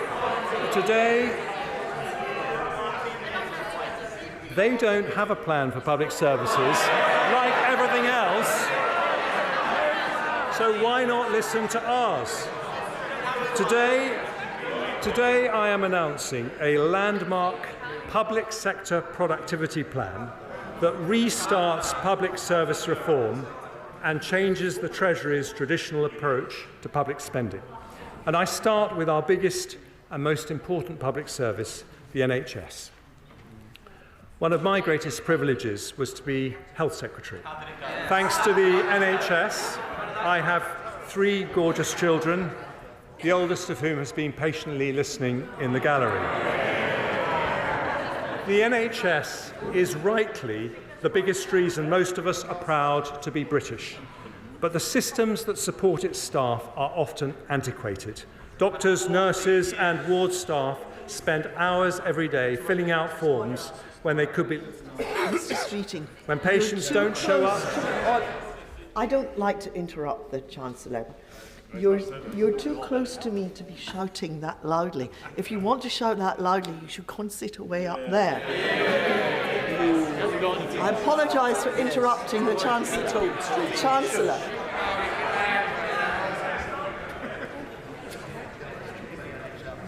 When patients don't show up, or one member of a team is ill, operating theatres are left empty despite long waiting lists. Now, when we published the NHS long-term workforce plan, I asked the NHS to put together a plan to transform its efficiency and productivity. I wanted better care for patients, more job satisfaction for staff, and better value for taxpayers. Making changes on the scale we need is not cheap. The investment needed to modernise NHS IT systems so they're as good as the best in the world costs £3.4 billion. But it helps unlock £35 billion of savings, 10 times that amount. So in today's budget for long-term growth, I have decided to fund the NHS productivity plan in full. Yeah. With that new investment, we will slash the 13 million hours lost by doctors and nurses every year to outdated IT systems. We will cut down and potentially halve form filling by doctors using AI. We will digitise operating theatre processes, allowing the same number of consultants to do an extra 200,000 operations a year. We'll fund improvements to help doctors read MRI and CT scans more accurately and quickly, speeding up results for 130,000 patients every year and saving thousands of lives, something I know would have delighted my brother Charlie, who I recently lost to cancer. We'll improve the NHS app so it can be used to confirm and modify all appointments, reducing up to half 500,000 missed appointments annually and improving patient choice. We'll set up a new NHS staff app to make it easier to roster electronically and end the use of expensive off-framework agencies. And as a result of this funding, all hospitals will use electronic patient records, making the NHS the largest digitally integrated healthcare system in the world. Today's announcement doubles the amount the NHS is investing on digital transformation over 3 years. And on top of this longer-term transformation, we'll also help the NHS meet pressures in the coming year with an additional £2.5 billion. This will allow the NHS to continue its focus on reducing waiting times and brings the total increase in NHS funding since the start of the Parliament to 13% in real terms. The NHS was there for us in the pandemic, and today, with nearly £6 billion of additional funding, a Conservative government is there for the NHS. The head of the NHS, Amanda Pritchard, today says that this investment shows the government continues to back the NHS. She says that as a result of it, the NHS can commit to delivering 1.9% annual productivity growth over the next Parliament, more than double the average productivity growth in public services between 2010 and 2019. But today is not just about the NHS. I want this groundbreaking agreement with the NHS to be a model for all our public services. Across education, the police, the courts and local government, I want to see more efficient, better value and higher quality public services. So today I can announce that in the next spending review, the Treasury will do things differently. We will prioritise proposals that deliver annual savings within 5 years, equivalent to the total cost of the investment required. And today we make a start with some excellent proposals. Violence reduction units and hotspot policing have prevented an estimated 136,000 knife crimes and other violent offences, as well as over 3,000 hospital admissions. Every crime costs money, so we will provide £75 million to roll that model out in England and Wales. Police officers waste around 8 hours a week on unnecessary admin. With higher productivity, we could free the equivalent of 20,000 police officers over a year. So we will spend £230 million rolling out time and money-saving technology, which speeds up police response times by allowing people to report crimes by video call and, where appropriate, use drones as first responders. Too many legal cases, particularly in family law, should never go to court, and it would cost us less if they didn't. So we'll spend £170 million to fund non-court resolution, reduce reoffending and digitise the court process. Too many children in care end up being looked after by unregistered providers that are much more expensive. So we'll invest £165 million over the next 4 years to reduce that cost by increasing the capacity of the Children's Homes estate. Special education need provision can be excellent when outsourced to independent sector schools, but also expensive. So we'll invest £105 million over the next 4 years to build 50 new special free schools to create additional high-quality places and increase choice for parents. And we'll also put in place a plan to realise the tens of billions of savings recommended in an excellent speech by the head of the National Audit Office. The OBR say a 5% increase in public sector productivity will be the equivalent of around £20 billion in extra funding. With these plans, we can deliver that and more. And if we ensure they are cash-releasing savings, as we are committed to doing, it will be possible to live with more constrained spending growth without cutting services valued by the public. So with the energy and drive of my talented Chief Secretary to the Treasury, we launch our public sector productivity plan in today's budget for long-term growth, more investment, more jobs, better public services, and one more thing, lower taxes.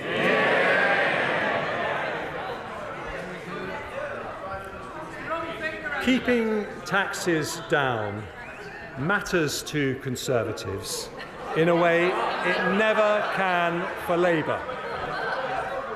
We believe that in a free society, the money you earn doesn't belong to the government, it belongs to you.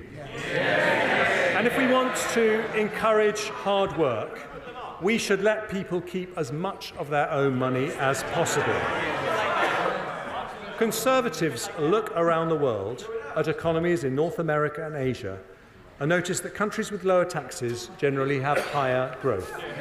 Now, economists argue about cause and correlation, but we know that lower taxed economies have more energy, more dynamism and more innovation, and we know that's Britain's future too. Before I explain how we will bring down taxes, I start with some measures to make our system simpler and fairer. To discourage non-smokers from taking up vaping, we're today confirming the introduction of an excise duty on vaping products from October 26 and publishing a consultation on its design. Because vapes can also play a positive role in helping people quit smoking, we'll introduce a one-off increase in tobacco duty at the same time to maintain the financial incentive to choose vaping over smoking. I'll make a one-off adjustment to rates of air passenger duty on non-economy flights only to account for high inflation in recent years, and I'll provide HMRC with the resources they need to ensure everyone pays the tax they owe, leading to an increase in revenue collected of over £4.5 billion across the forecast period. Next, I turn to property taxation. In recent months, following tenacious representation from the honourable members for St Austell and Newquay, North Devon, cities of London and Westminster, Torbay and Truro and Falmouth, I have been looking closely at our furnished holiday lettings tax regime. I am concerned that this tax regime is creating a distortion, meaning there are not enough properties available for long-term rental by local people.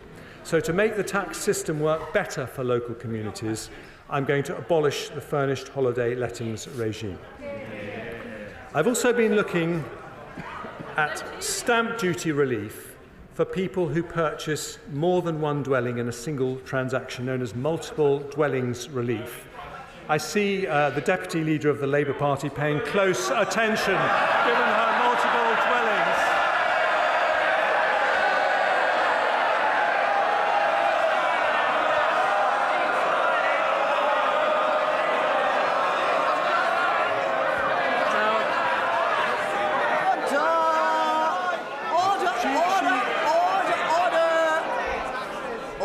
Order. Too much excitement.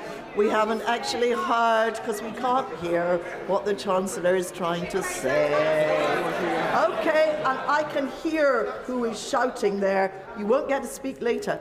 Chancellor. I'm sorry to disappoint her, but multiple dwellings relief was not actually designed for her, but intended to...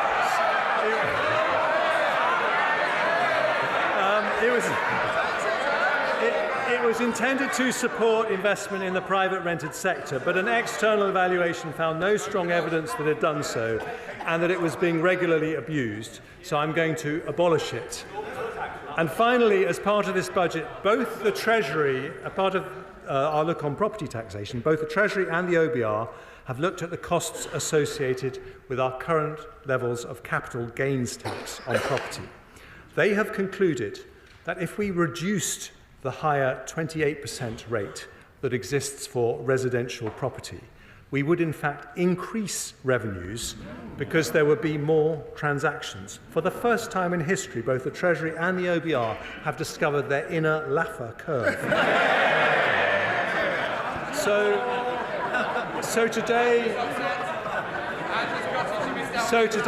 I'm going to reduce the higher rate of property capital gains tax from 28% to 24%. That really is for you, Angela.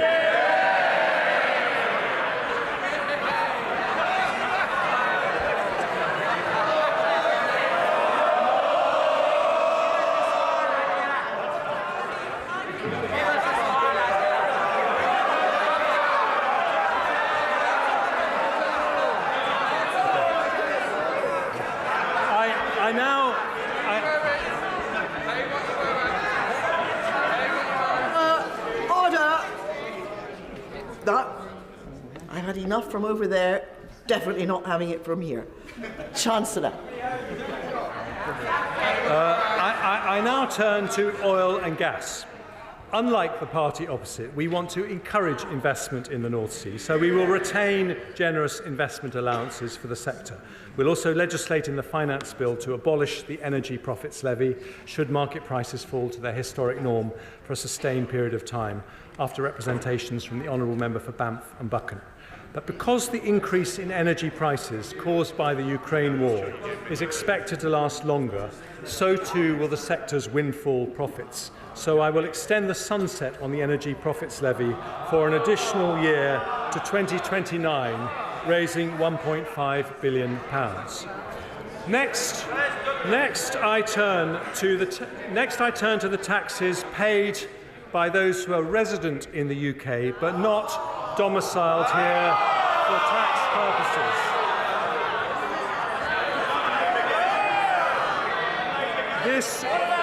This is a category of people known as non-doms. Now,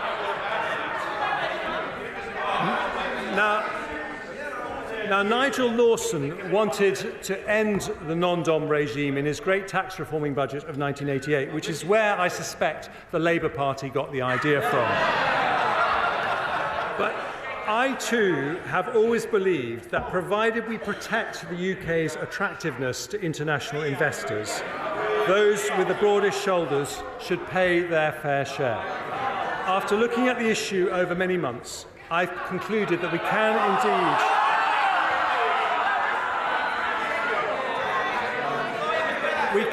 indeed introduce a system which is both fairer and remains competitive with other countries. So the government will abolish the current tax system for non-doms, get rid of the outdated concept of domicile, and I aim to please all sides of the House in all my budgets. And we will replace... Order. This is impossible. Right? Can you just... Order! Could you please shout more quietly? Chancellor.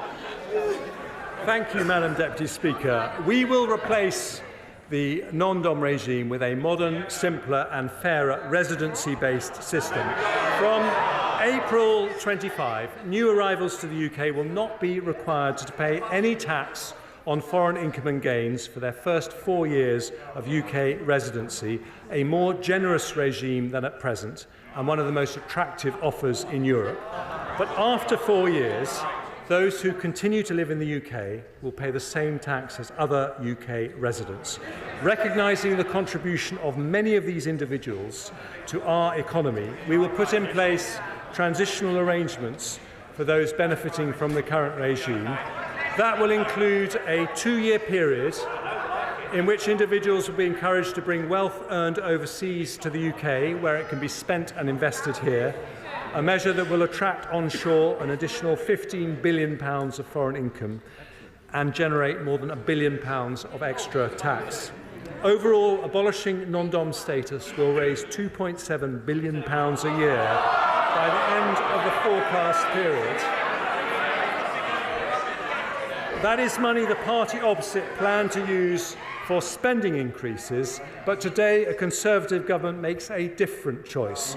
We use that revenue to help cut taxes on working families.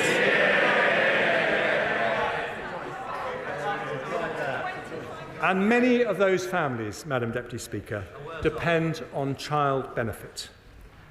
But the way we treat child benefit in the tax system is confusing and unfair.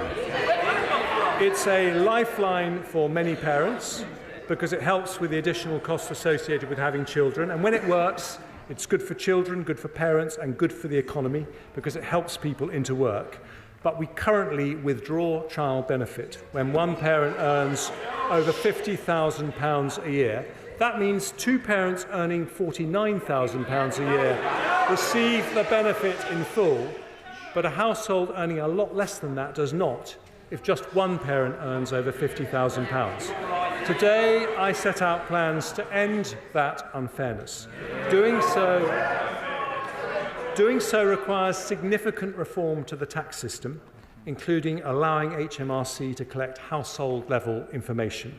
We'll therefore consult on moving the high-income child benefit charge to a household-based system to be introduced by April 2026. But because that is not a quick fix, I make two changes today to make the current system fairer. Following representations from my right honourable friends from Penistone and Stocksbridge, Carshalton and Wallington, Basset Law and West Worcestershire, along with many others, I confirm that from this April, the high-income child benefit charge threshold will be raised from £50,000 to £60,000. We will raise the top of the taper at which it's withdrawn to £80,000. That means no one earning under £60,000 will pay the charge, taking 170,000 families out of paying it altogether. And because of the higher taper and threshold, nearly 500,000 families with children will save an average of £1,300 next year. According to the OBR, this change will see an increase in hours amongst those already working to the equivalent of 10,000 more people entering the workforce. More investment, more jobs, better public service and lower tax. Madam Deputy Speaker, there is one further set of changes I want to make today. The way we tax people's income is particularly unfair. If you get your income from having a job, you pay two types of tax: national insurance contributions and income tax. If you get it from other sources, you pay only one. This double taxation of work is unfair. The result is a complicated system that penalises work instead of encouraging it. If we are to build a high-wage, high-skill economy not dependent on migration, if we want to encourage people not in work to come back to work, we need a simpler, fairer tax system that makes work pay. That is why I cut national insurance contributions in the autumn. By reducing the penalty on work, the OBR said that tax cut would lead to the equivalent of 94,000 more people in work. In other words, it would fill more than 1 in 10 vacancies throughout the economy. Lower taxes, more jobs and higher growth. Today, because of the progress we have made bringing down inflation, because of the additional investment that is flowing into the economy, because we have a plan for better and more efficient public services, and because we have asked those with the broadest shoulders to pay a bit more. Order. Mr. Perkins.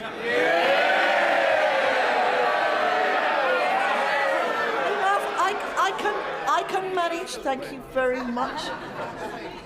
5 times I've heard what you said. I let you away with it. Now that's enough. One more strike and you're out.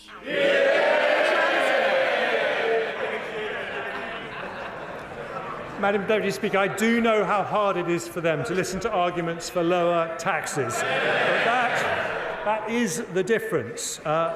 Because we have asked those with the broadest shoulders to pay a bit more, today I go further. From April the 6th, employee national insurance will be cut by another 2p from 10% to 8%. And self-employed national insurance will be cut from 8% to 6%. It means an additional £450 a year for the average employee, or £350 for someone self-employed. When combined with the autumn reductions, it means 27 million employees will get an average tax cut of £900 a year. 2 million self-employed will get a tax cut averaging £650, changes that make our system simpler and fairer, and changes that grow our economy by rewarding work. The OBR say, when combined with the autumn reduction, our national insurance cuts will mean the equivalent of 200,000 more people in work, filling 1 in 5 vacancies, adding 0.4% to GDP and 0.4% to GDP per head. This is the second fiscal event where we've reduced employee and self-employed national insurance. We've cut it by 1/3 in 6 months without increasing borrowing and without cutting spending on public services. That means the average earner in the UK now has the lowest effective personal tax rate since 1975.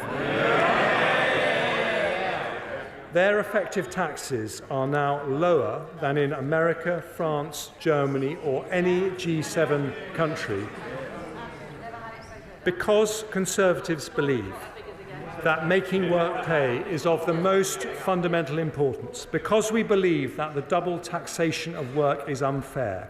Our long-term ambition is to end this unfairness when it is responsible, when it can be achieved without increasing borrowing, when it can be delivered without compromising high-quality public services.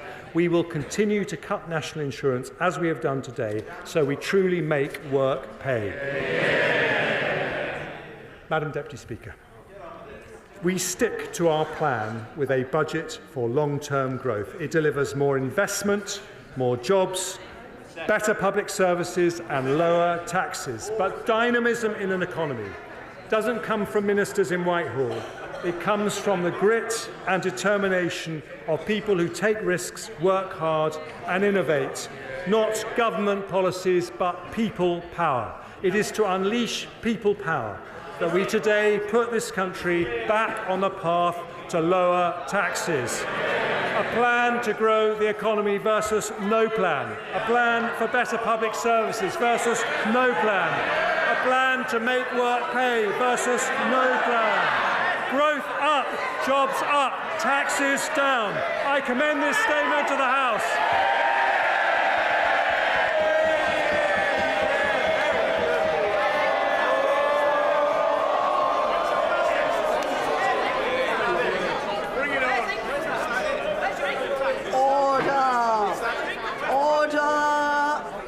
Standing Order number 51, the first motion entitled Provisional Collection of Taxes must be decided without debate. Will the Chancellor of the Exchequer please move formally? The question is that, pursuant to Section 5 of the Provisional Collection of Taxes Act 1968, provisional statutory effect shall be given to the following motions: stamp duty, land tax, first-time buyers relief, new leases acquired on bare trust, motion number 8. Stamp duty, land tax, registered providers of social housing, motion number 9. Stamp duty, land tax, purchases by public bodies, motion number 10. Value added tax, late payment interest and repayment interest, motion number 22. As matters that opinion, say aye. Aye. Of the contrary, no.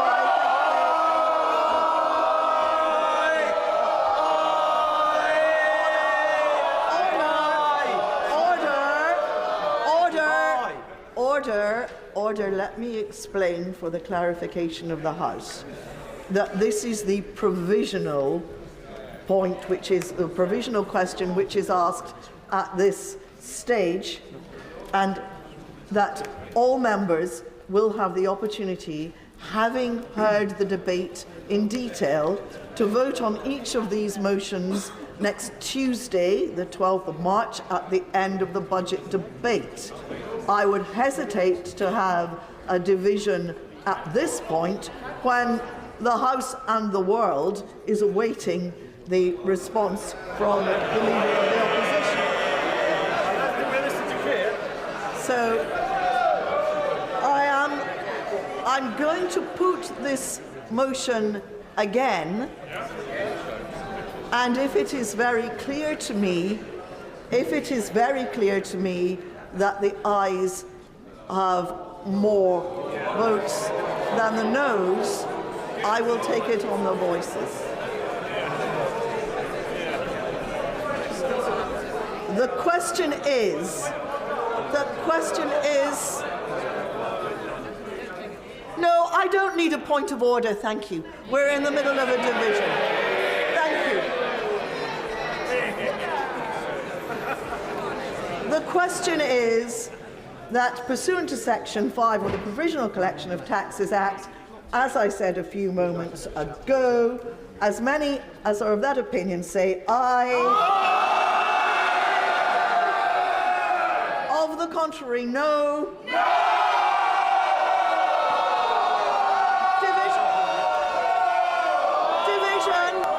Division. Clear the lobby. Shouting.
The question is that, pursuant to Section 5 of the Provisional Collection of Taxes Act 1968, provisional statutory effect shall be given to the following motions.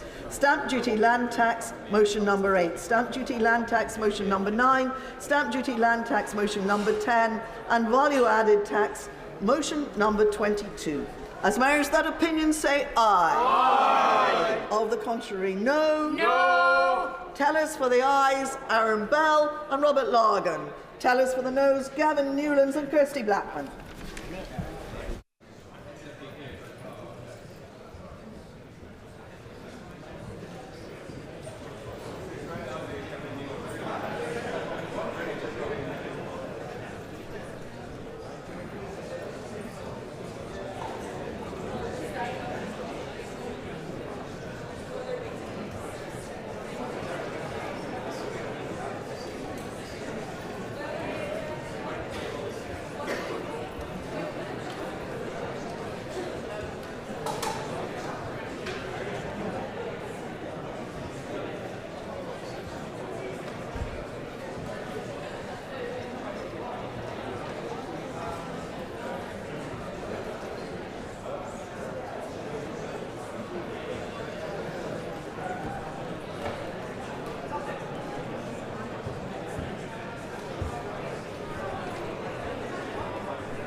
Order! Order!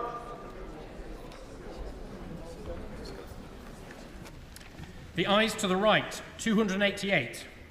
The noes to the left, 38. Thank you.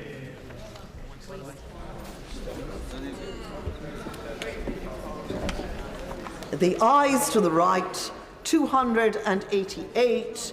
The noes to the left, 38. So the ayes have it. The ayes have it. Unlock. We now come to the motion entitled Income Tax Charge. It is on this motion that the debate will take place today and on the succeeding days. The questions on this motion and on the remaining motions will be put at the end of the budget debate on Tuesday, the 12th of March. I call the Chancellor of the Exchequer to move the motion formally. The question is that income tax is charged for the tax year 2024 to 25, and it is declared that it is expedient in the public interest that this resolution should have statutory effect under the provisions of the Provisional Collection of Taxes Act 1968. I call the Leader of the Opposition, Sir Keir Starmer. Thank you, Madam Deputy Speaker. There we have it, the last desperate act of a party that has failed. Britain in recession, the national credit card maxed out, and despite the measures today, the highest tax burden for 70 years. The first Parliament since records began to see living standards fall, confirmed by this budget today. That is their record. It is still their record. Give with one hand and take even more with the other. And nothing they do between now and the election will change that. I mean, over 14 years, we've seen our fair share of delusion from the party opposite. A Prime Minister who thinks the cost of living crisis is starting to ease. An Education Secretary who thinks concrete crumbling on our children deserves her gratitude. A former Prime Minister who still believes crashing the pound was the right path for Britain. Where is she? And today, a new entry in this hall of infamy, the Chancellor, who breezes into this chamber in a recession and tells the working people of this country that everything's on track. Crisis? What crisis? Or, as the captain of the Titanic and the former Prime Minister herself might have said, iceberg? What iceberg? Smiling as the ship goes down, the Chuckle Brothers of decline, dreaming of Santa Monica, or maybe just a quiet life in Surrey, not having to self-fund his election. Whilst the crew behind them scrabble for GB news budget. If only it weren't so serious, because, Madam Deputy Speaker, the story of this Parliament is devastatingly simple. A Conservative party stubbornly clinging to the failed ideas of the past, completely unable to generate the growth working people need, and forced by that failure to ask them to pay more and more for less and less. And as the desperation grows, they torch not only their reputation for fiscal responsibility, but any notion that they can serve the country, not themselves. Party first, country second, while working people pay the price. Food prices still 25% higher than they were 2 years ago. Rents up 10%. An extra £240 a month for a typical family remortgaging this year, because they lost control of the economy, they sent interest rates through the roof, they made working people pay. They should be under no illusion. That record is how the British people will judge today's cuts, because the whole country can see exactly what is happening here. They recognise a Tory con when they see it, just as they did in November. Give with one hand, take even more with the other. Madam Deputy Speaker, people have been living through this nonsense for 14 years. They know the thresholds are still frozen, dragging more and more people into higher taxes. They know that a Tory stealth tax is coming their way in the shape of their next council tax bill. The Levelling Up Secretary has told not just this House, but every House in the country he's coming for their council tax. Give with one hand, gove in the other. But most insultingly of all, the British people know the only cause that gets this lot out of bed is trying to save their own skin. Take the desperate move after years of resistance to finally accept Labour's argument on the non-dom tax regime. Has there ever been a more obvious example of a government that is totally bereft of ideas? And if they're sincere in support of this policy now, then the question they must answer today is, why did they not do it earlier? Why did they not stand up to their friends, their funders and their family? Because if they had followed Labour's example, 3.8 million extra operations would have taken place by now. 1.3 million emergency dental appointments, 3 breakfast clubs for nearly 4.5 million children. But if instead this is just another short-term cynical political gimmick, then honestly, what is the point of them? What is the point of a party that is out of touch, out of ideas and nearly out of road? And we saw it last year as well, when only Labour's policies on the cost of living made the difference. For those opposite, now a little downbeat about another intellectual triumph for social democracy, I say get used to it, because with this pair in charge, it won't be long before they ask you to defend the removal of private school tax relief as well. But, Madam Deputy Speaker, the harder they try with cynical games like this, the worse it will get for them, because the whole country can see exactly who they are, fighting for themselves, politics not governing, party first, country second. Madam Deputy Speaker, because we have campaigned to lower the tax burden on working people for the whole Parliament, and we won't stop now, we will support the cuts to national insurance today. But I noticed this. In 2022, when the Prime Minister was Chancellor, he made this promise. I can confirm in 2024, for the first time, the basic rate of income tax will be cut from 20 to 19 pence.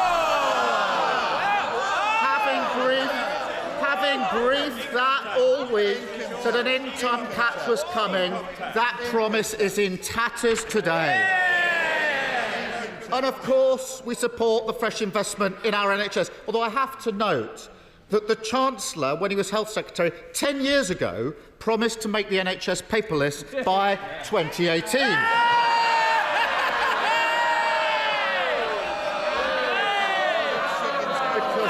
And I know the Prime Minister's fondness for Elon Musk extends to an enthusiastic embrace of his community notes on fact-checking. So I'll say this bit slowly. Labour supports the fuel duty freeze. That is our policy. And I look forward to the Prime Minister's acknowledgement of that in coming days. We do ask the Chancellor can set out how we will make sure that this policy gets passed on to hard-pressed families at the pump. Yet, Madam Deputy Speaker, for all the fanfare around the tax measures today, that straightforward story remains true. Taxes, a 70-year high. The British people paying more for less. An unprecedented hit to living standards of working people. The first time they've gone backwards over a parliament, and they were cheering that today.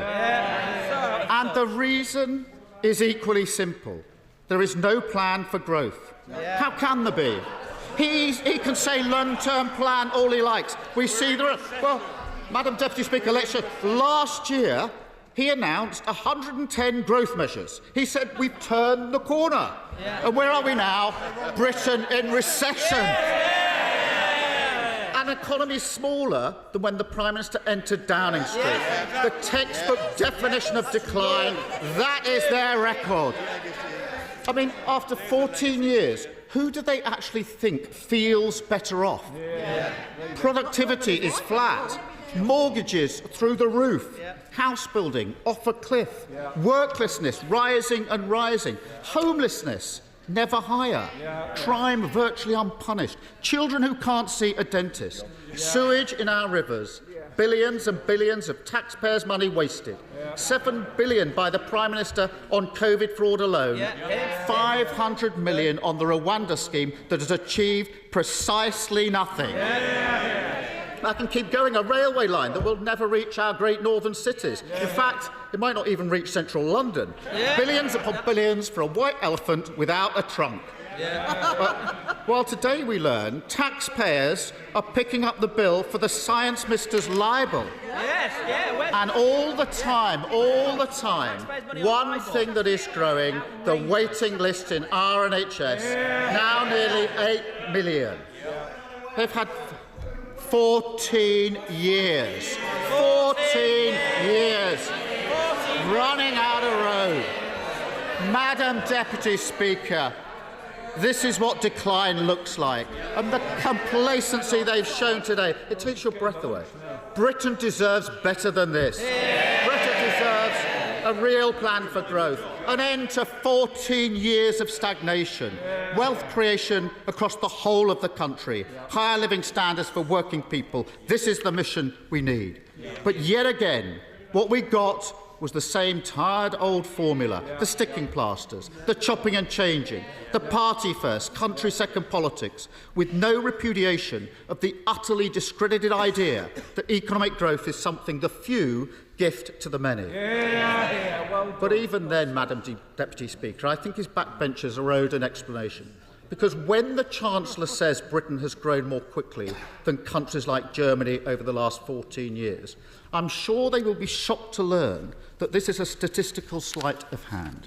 And when it comes to GDP per capita, in other words, the growth that makes the difference to the pockets of working people, their record is much worse. Indeed, in per capita terms, our economy has not grown since the first quarter of 2022, the longest period of stagnation Britain has seen since 1955. In fact, the Chancellor invited us to look at those figures. The OBR says GDP per capita will be 0.75% lower in 2028 than was they forecast in November of last year. That was the number he said we should watch. 0.75% lower in 2028. And they can call this a technical recession, but there's nothing technical about working people living in recession for every second the Prime Minister has been in power. This is a Rishi recession. And if the party opposite really wants to know what hides in the Chancellor's spreadsheets, then they will see that it's only the record levels of migration they have delivered which has prevented an even deeper decline. And that is the record they must stand on at the election. Because while on these benches we do not demean for a second the contribution migrants make to a thriving economy, it is high time the party opposite was honest with the British public about the role migration plays in their economic policy. Because right now, in terms of growth, that is all they have. There is nothing else. No plan to get Britain building again with a reformed planning system. No ambition to invest in clean British power for cheaper bills and energy security. No inclination to move away from insecure, low-paid jobs and strengthen employment rights so we can finally make work pay. Madam Deputy Speaker, where is the urgency on affordable housing? How can they look at Britain now and not see this as a massive priority? Never again will they be allowed to pose as the party of home ownership and aspiration. I have to say, given the disaster that's befallen his childcare plans, perhaps that's for the best. Because, Madam Deputy Speaker, the cost of childcare is a huge challenge for millions. Parents need him to deliver on his promise. And it seems the Chancellor's been taking lessons on marketing from the Willy Wonka experience in Glasgow. All is not as it seems. And with just over 3 weeks to go, he has to come clean. Because up and down the country, parents need to know, will they get their entitlement in April, or is it just another of their reckless promises on governing? Headlines over delivery, promises without plans, policies that unravel at the first contact with reality. The lesson crystal clear that those who broke our economy cannot be trusted to repair it. The Tory credit rating is 0. It's time for change with Labour.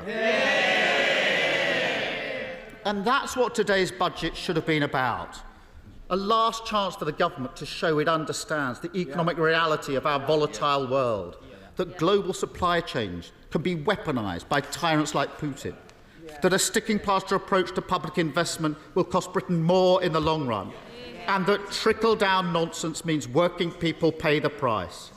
It could even have been a moment of contrition, a reflection on their fiscal recklessness, an apology, perhaps, for the ridiculous chaos they've inflicted on businesses, communities and investors in this country.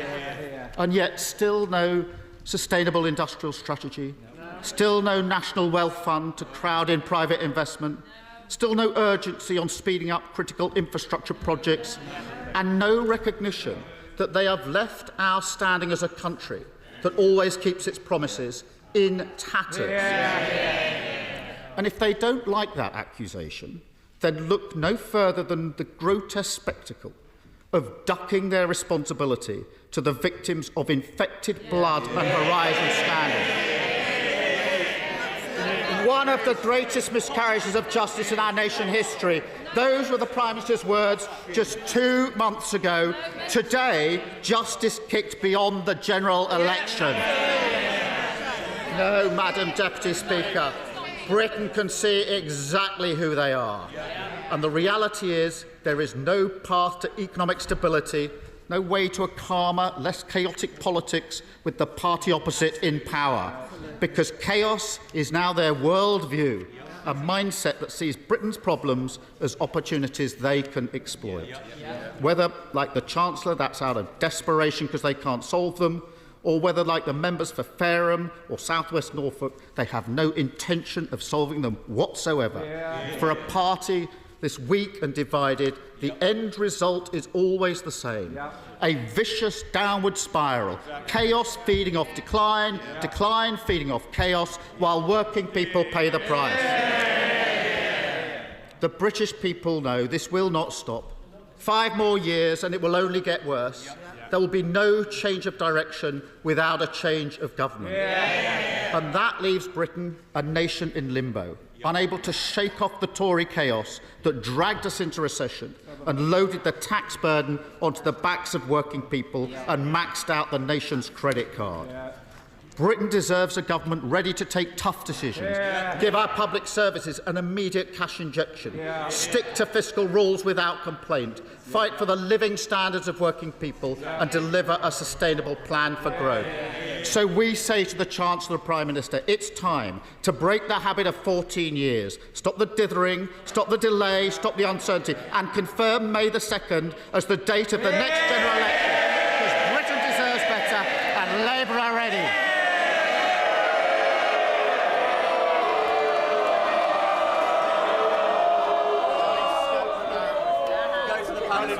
I'm not going to demand silence now. This is the moment for cheering. You can do that some more.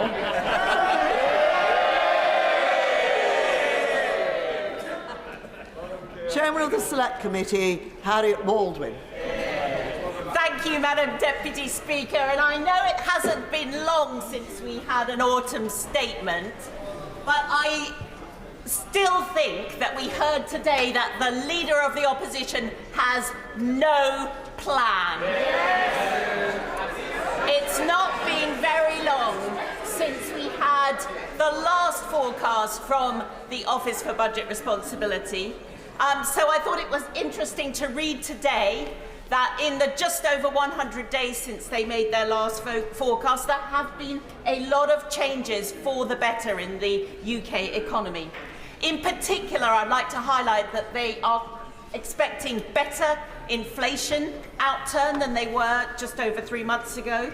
They're expecting and have noted the sharper fall in interest rates that we all pay on the national mortgage.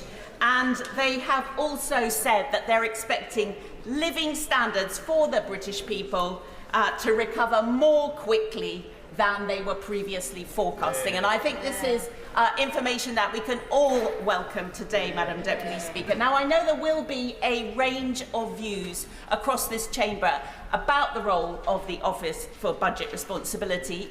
And of course, we all know that forecasts are all likely to be wrong. We will be scrutinising the Office for Budget Responsibility next Tuesday morning in the Treasury Select Committee, and we look forward to asking them the questions about their assumptions. But my view in terms of their role is a bit like the Sir Winston Churchill quote about democracy, that it's the worst form of government except for all the others that have been tried. So I think that although all economic forecasts are likely to be wrong in some way, and the Office for Budget Responsibility forecasts certainly often will not be the most accurate, I think it's a lot better than the alternative of either the Treasury marking its own homework, or indeed better than having a budget with no forecast from the Office for Budget Responsibility at all, because I think it reassures the markets on which we are so dependent for our borrowing. Now, there's obviously been good and even better progress on inflation since the peak of over 11% after Putin's evil invasion of Ukraine. And it's vital that all of today's budget measures are looked at through the lens of the inflation, because we don't want to have anything that could prevent that progress towards 2% that the Bank of England is expecting by the middle of this year. And I think that we heard today from the Chancellor that he has looked through exactly that lens when he has announced the measures today. So there are a range of things that will really help. The 5 pence off the price of fuel at the pump going on for another year will be very helpful to drivers in West Worcestershire and elsewhere in the country. The freeze on alcohol duty will be welcomed in the pubs across West Worcestershire and across the country. And the public sector productivity plan, I think, is crucial to make sure that we get value for money from our public services. Now, when it comes to the second economic objective of growth, I think we can all welcome the fact that employment growth has been so strong that the economy has created over 800 jobs a day over the last 14 years. And at previous fiscal events, we've seen steps in the plan that help grow the productive size of the UK economy, because now that we're at full employment, that becomes incredibly important because it helps sustain non-inflationary growth.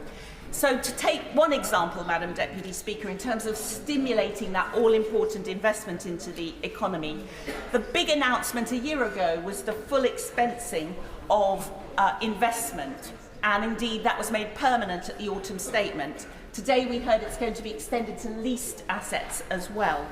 And what the BBC in their fact check has noticed, that when this was first announced, it was expected that the economy would benefit greatly. The Chancellor said its impact on the economy will be huge. And the Office for Budget Responsibility said it would increase business investment by 3% a year.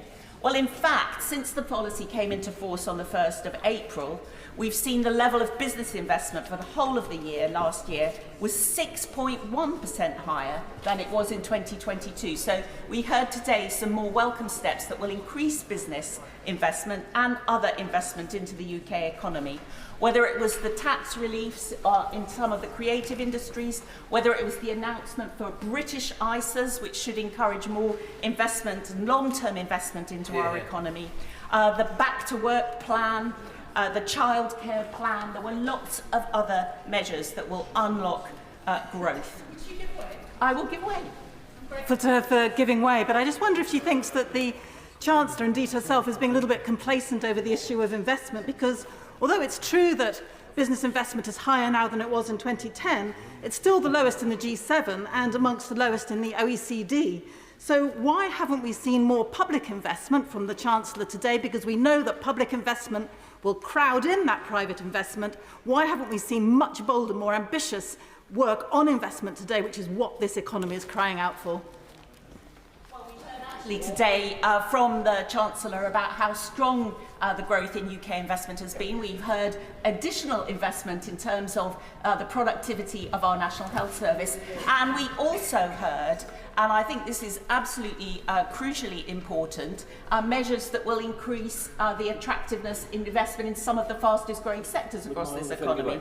And I give way to my friend. I'm grateful to my honourable friend to give way. Does she agree with me that it's extraordinary that the honourable member for the representing the Green Party didn't welcome the 270 million for advanced manufacturing in clean aviation, in clean vehicles, the 120 million in clean tech manufacturing? This is the UK investing in the technology of clean growth, is it not?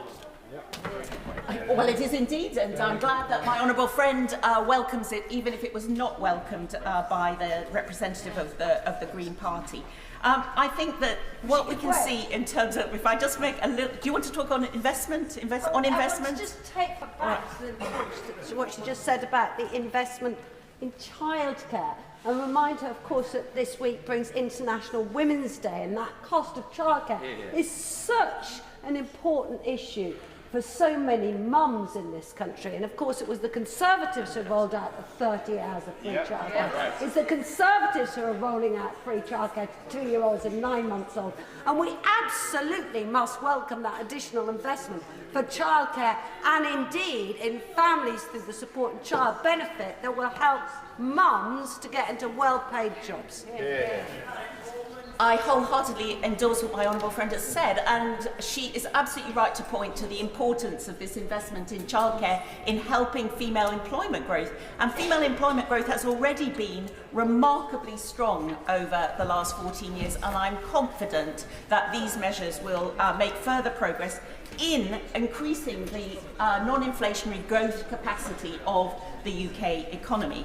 I think there were other measures that are announced today that will help on the growth front. I think cutting national insurance again is also a smart way to help growth.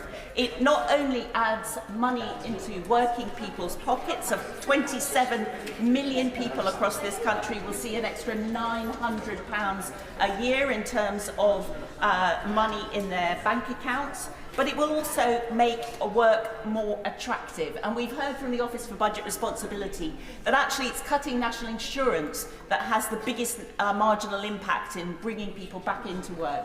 94,000 from the last cut. It'll be interesting to see whether they continue to expect that to have a significant impact. It's a really smart way to cut taxes for working people. And another point that I'd like to make about it is that it's UK-wide, so that it will be felt in Scotland as well. In terms of debt falling, Madam Deputy Speaker, we can see that the bond markets have stabilised. The Office for Budget Responsibility numbers confirm that progress in terms of debt. I want to just bring the House's attention to a report that we just recently published in our committee that focuses on the Bank of England and its quantitative tightening. They themselves are selling £100 billion of gilts into the market over the course of this year. They've acknowledged that this actually increases the cost to the exchequer of borrowing by probably about 1/10 to 1/4 of a percentage point. And so I think as a cross-party committee, we wanted to flag up the impact that that could potentially have and send a message to the Bank of England, the independent Bank of England, about some of the ways in which quantitative tightening does have an impact on the real economy.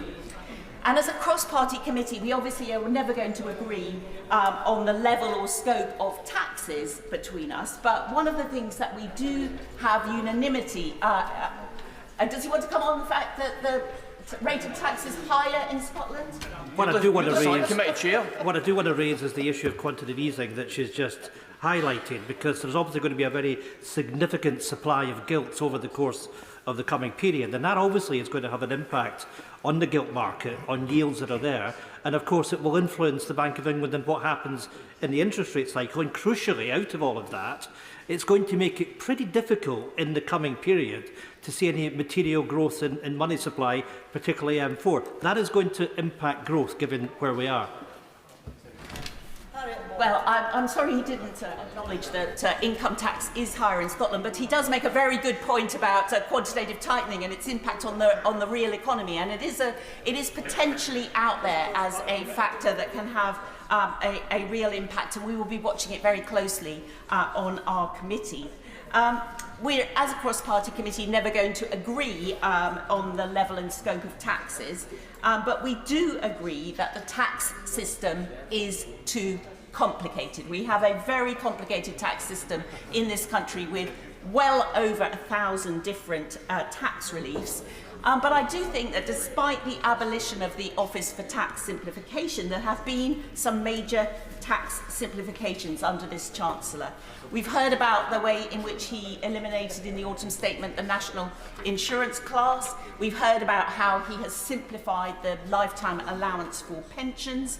And we also have heard today that he has started to tackle some of the very perverse cliff edges, high marginal tax rates and disincentives to work that do exist throughout the tax system. By raising the VAT tax threshold, he has helped small businesses who may hold back because they don't want to go through that. And in terms of universal credit, we've done so much over the years to reduce those high marginal tax rates and disincentives.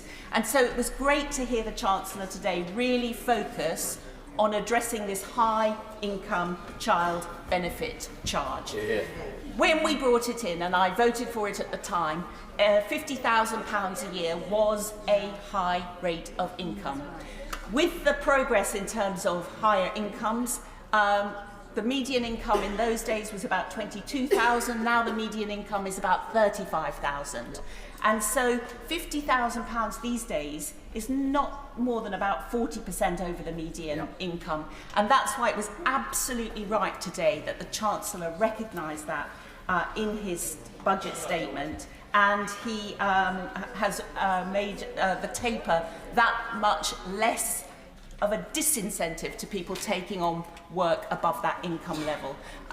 Of course, I'd have loved to have seen him do even more, but I am very grateful for what he has done. Did someone try and intervene on me? Was that, no, I was just hallucinating there.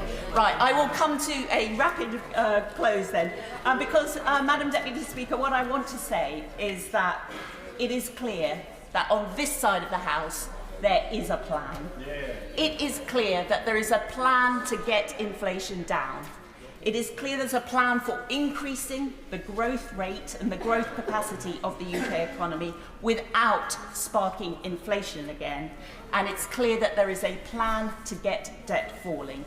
And I think we can all see that that plan is working. I think we should stick to that plan and not go back to square one. Yeah. Before I call the spokesman for the SNP, it might be helpful for members. It's all right, everyone could sit down now. It might be helpful for honourable members to know that I hope to be able to manage the debate, certainly at the beginning, without a formal time limit. And if everybody speaks for around 6 to 7 minutes, then we will manage that without a formal time limit. If we can't quite manage that, we will put on a formal time limit, which will begin with around 7 minutes, but will reduce as the day goes on. I now call the spokesman for the SNP, Drew Hendry. Thank you very much, Madam Deputy Speaker. And traditional at this point, I would thank the Chancellor for advance sight of his redacted statement. But having seen the statement, I realised I was given an entirely different redacted document. But not to worry, Madam Deputy Speaker. We've seen all the details in the press over the past day or so. Seeing those unredacted words is nice, but not essential for this response. I can also thank the Chancellor for the courtesy of staying, unlike some of his colleagues, in the chamber to listen to the words of the third party here. It doesn't happen all the time, but I think it's very, very good practice for a party that might well be in the position of third party after the next election. Madam Deputy Speaker, the Chancellor during his autumn statement said that was a statement for growth. But what have we seen since his autumn statement? Growth has gone down. It's grown into recession, in fact. And the OBR are saying today, having steadily declined since early 2022, real GDP per person is forecast to trough at 1.25% below its pre-pandemic peak in the first half of 2024. So that was not a statement for growth, and this is not a budget for growth. Again, I do, with the Chancellor, like to start with some measures that I would welcome from his points that he's made today. First of all, albeit the softest possible landing he could have given them, the decision to at least address the non-dom status is a positive move forward. The changes to child benefit, and here we must give credit to Paul Lewis, who's campaigned on this, and indeed, similar to the press, Paul Lewis has tweeted today that he was tipped off by the Chancellor that this was coming, so that's very good as well. The lifetime ISAs move is welcome. The R&D support for aerospace, although the smallest possible step that could have been taken in investment in this industry, again, is something to be welcomed, as is for any further investment in life sciences with this. The Chancellor has put a lot of store on productivity in his speech today. He's going to solve everything with productivity.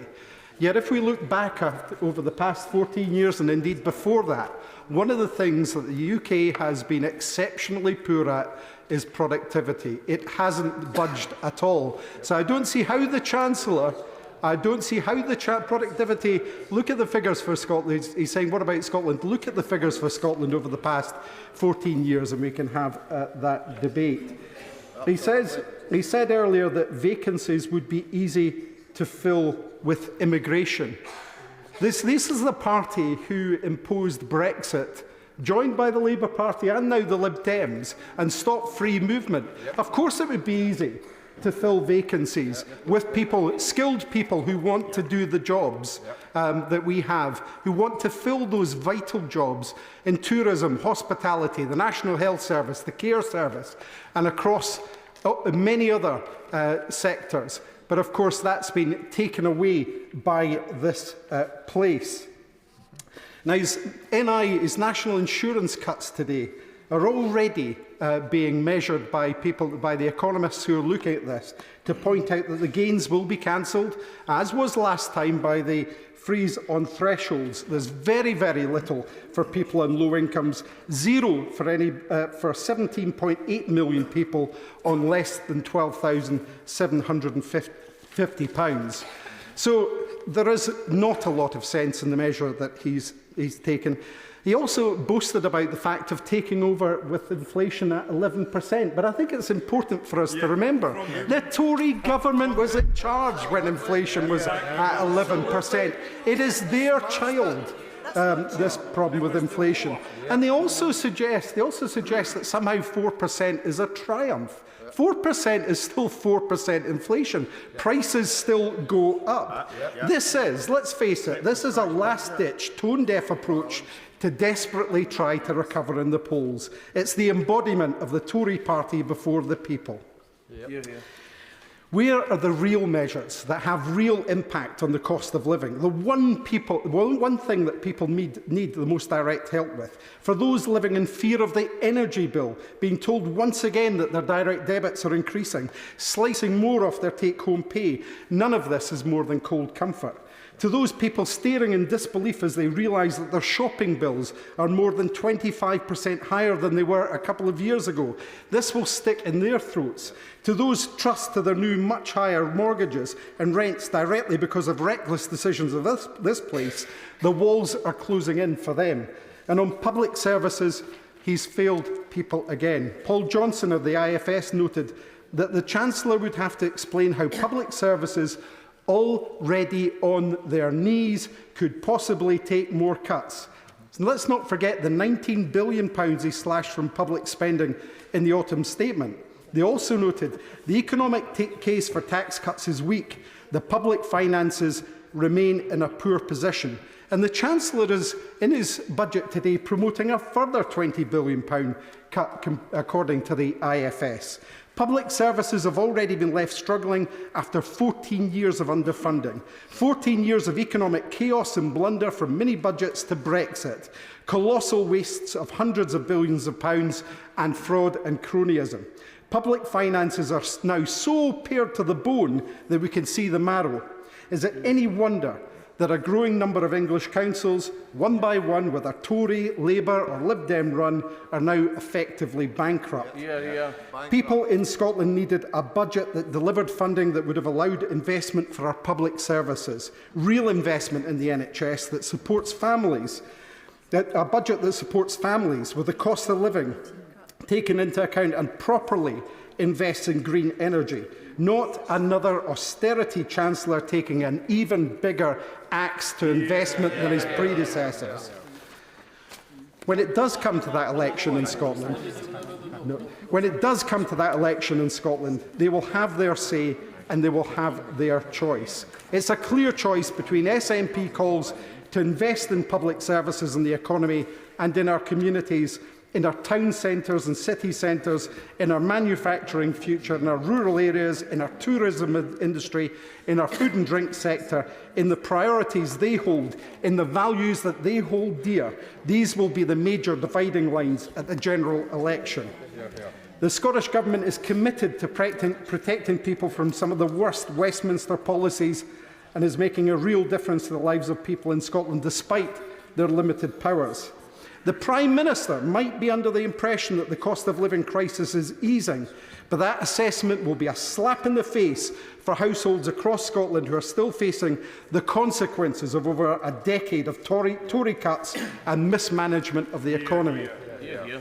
People will see straight through attempts by the Chancellor to make up for falling living standards and underfunded public services and wage stagnation with this poorly timed national insurance cut that for most households won't improve their overall standard of life. And leaving aside his failure to deal with the fiscal drag, which, as I said, wipes out much of the benefit of the NI cuts, leaving aside the vast inequality in both benefits to the better off by his actions and the geographical effect that means London benefits much more than anywhere else, he can't escape the fact that the government has now imposed the highest tax burden since the end of World War II. Now, I want to tackle the issues of tax in Scotland. It comes there. In Scotland, our progressive moves that mean that not only do the majority of people pay less tax, but they also pay far lower council tax than in England. They're supported with free prescriptions, don't have to pay tuition fees and get the game-changing Scottish Child Payment and more. Doing what is right, investing in our people, not leaving them high and dry. Whilst the Tories cut public funding in England, the Scottish Government's progressive approach to income tax has worked to raise a significant revenue to invest in public services in Scotland. The Scottish Government's tax regime means that on average households in the lower half of the income distribution are £400 better off a year than they would be in the rest of the UK. Around 58% of households are better off under the Scottish tax and social security system than they would be in the rest of the UK. Taking a different progressive course on income tax in Scotland means that in 24-25, the Scottish Fiscal Commission estimates that the Scottish Government will have around £1.5 billion of additional revenues compared to if it had followed the UK Government's tax policies.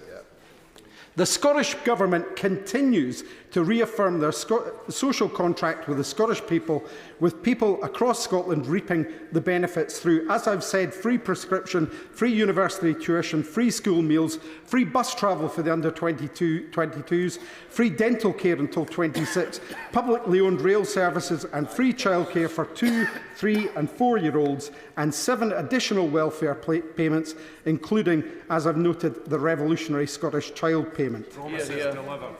Now, before I move on to other matters, let's just talk about the economy. And the other measure that that the Chancellor mentioned today, which was freezing the tax on Scotch whisky. As in the autumn statement, you'd say that is not enough. This is a massive industry to Scotland. It's a massive export for both Scotland in terms of food and drink, and indeed the UK, and yet it's still taxed at 70% odd.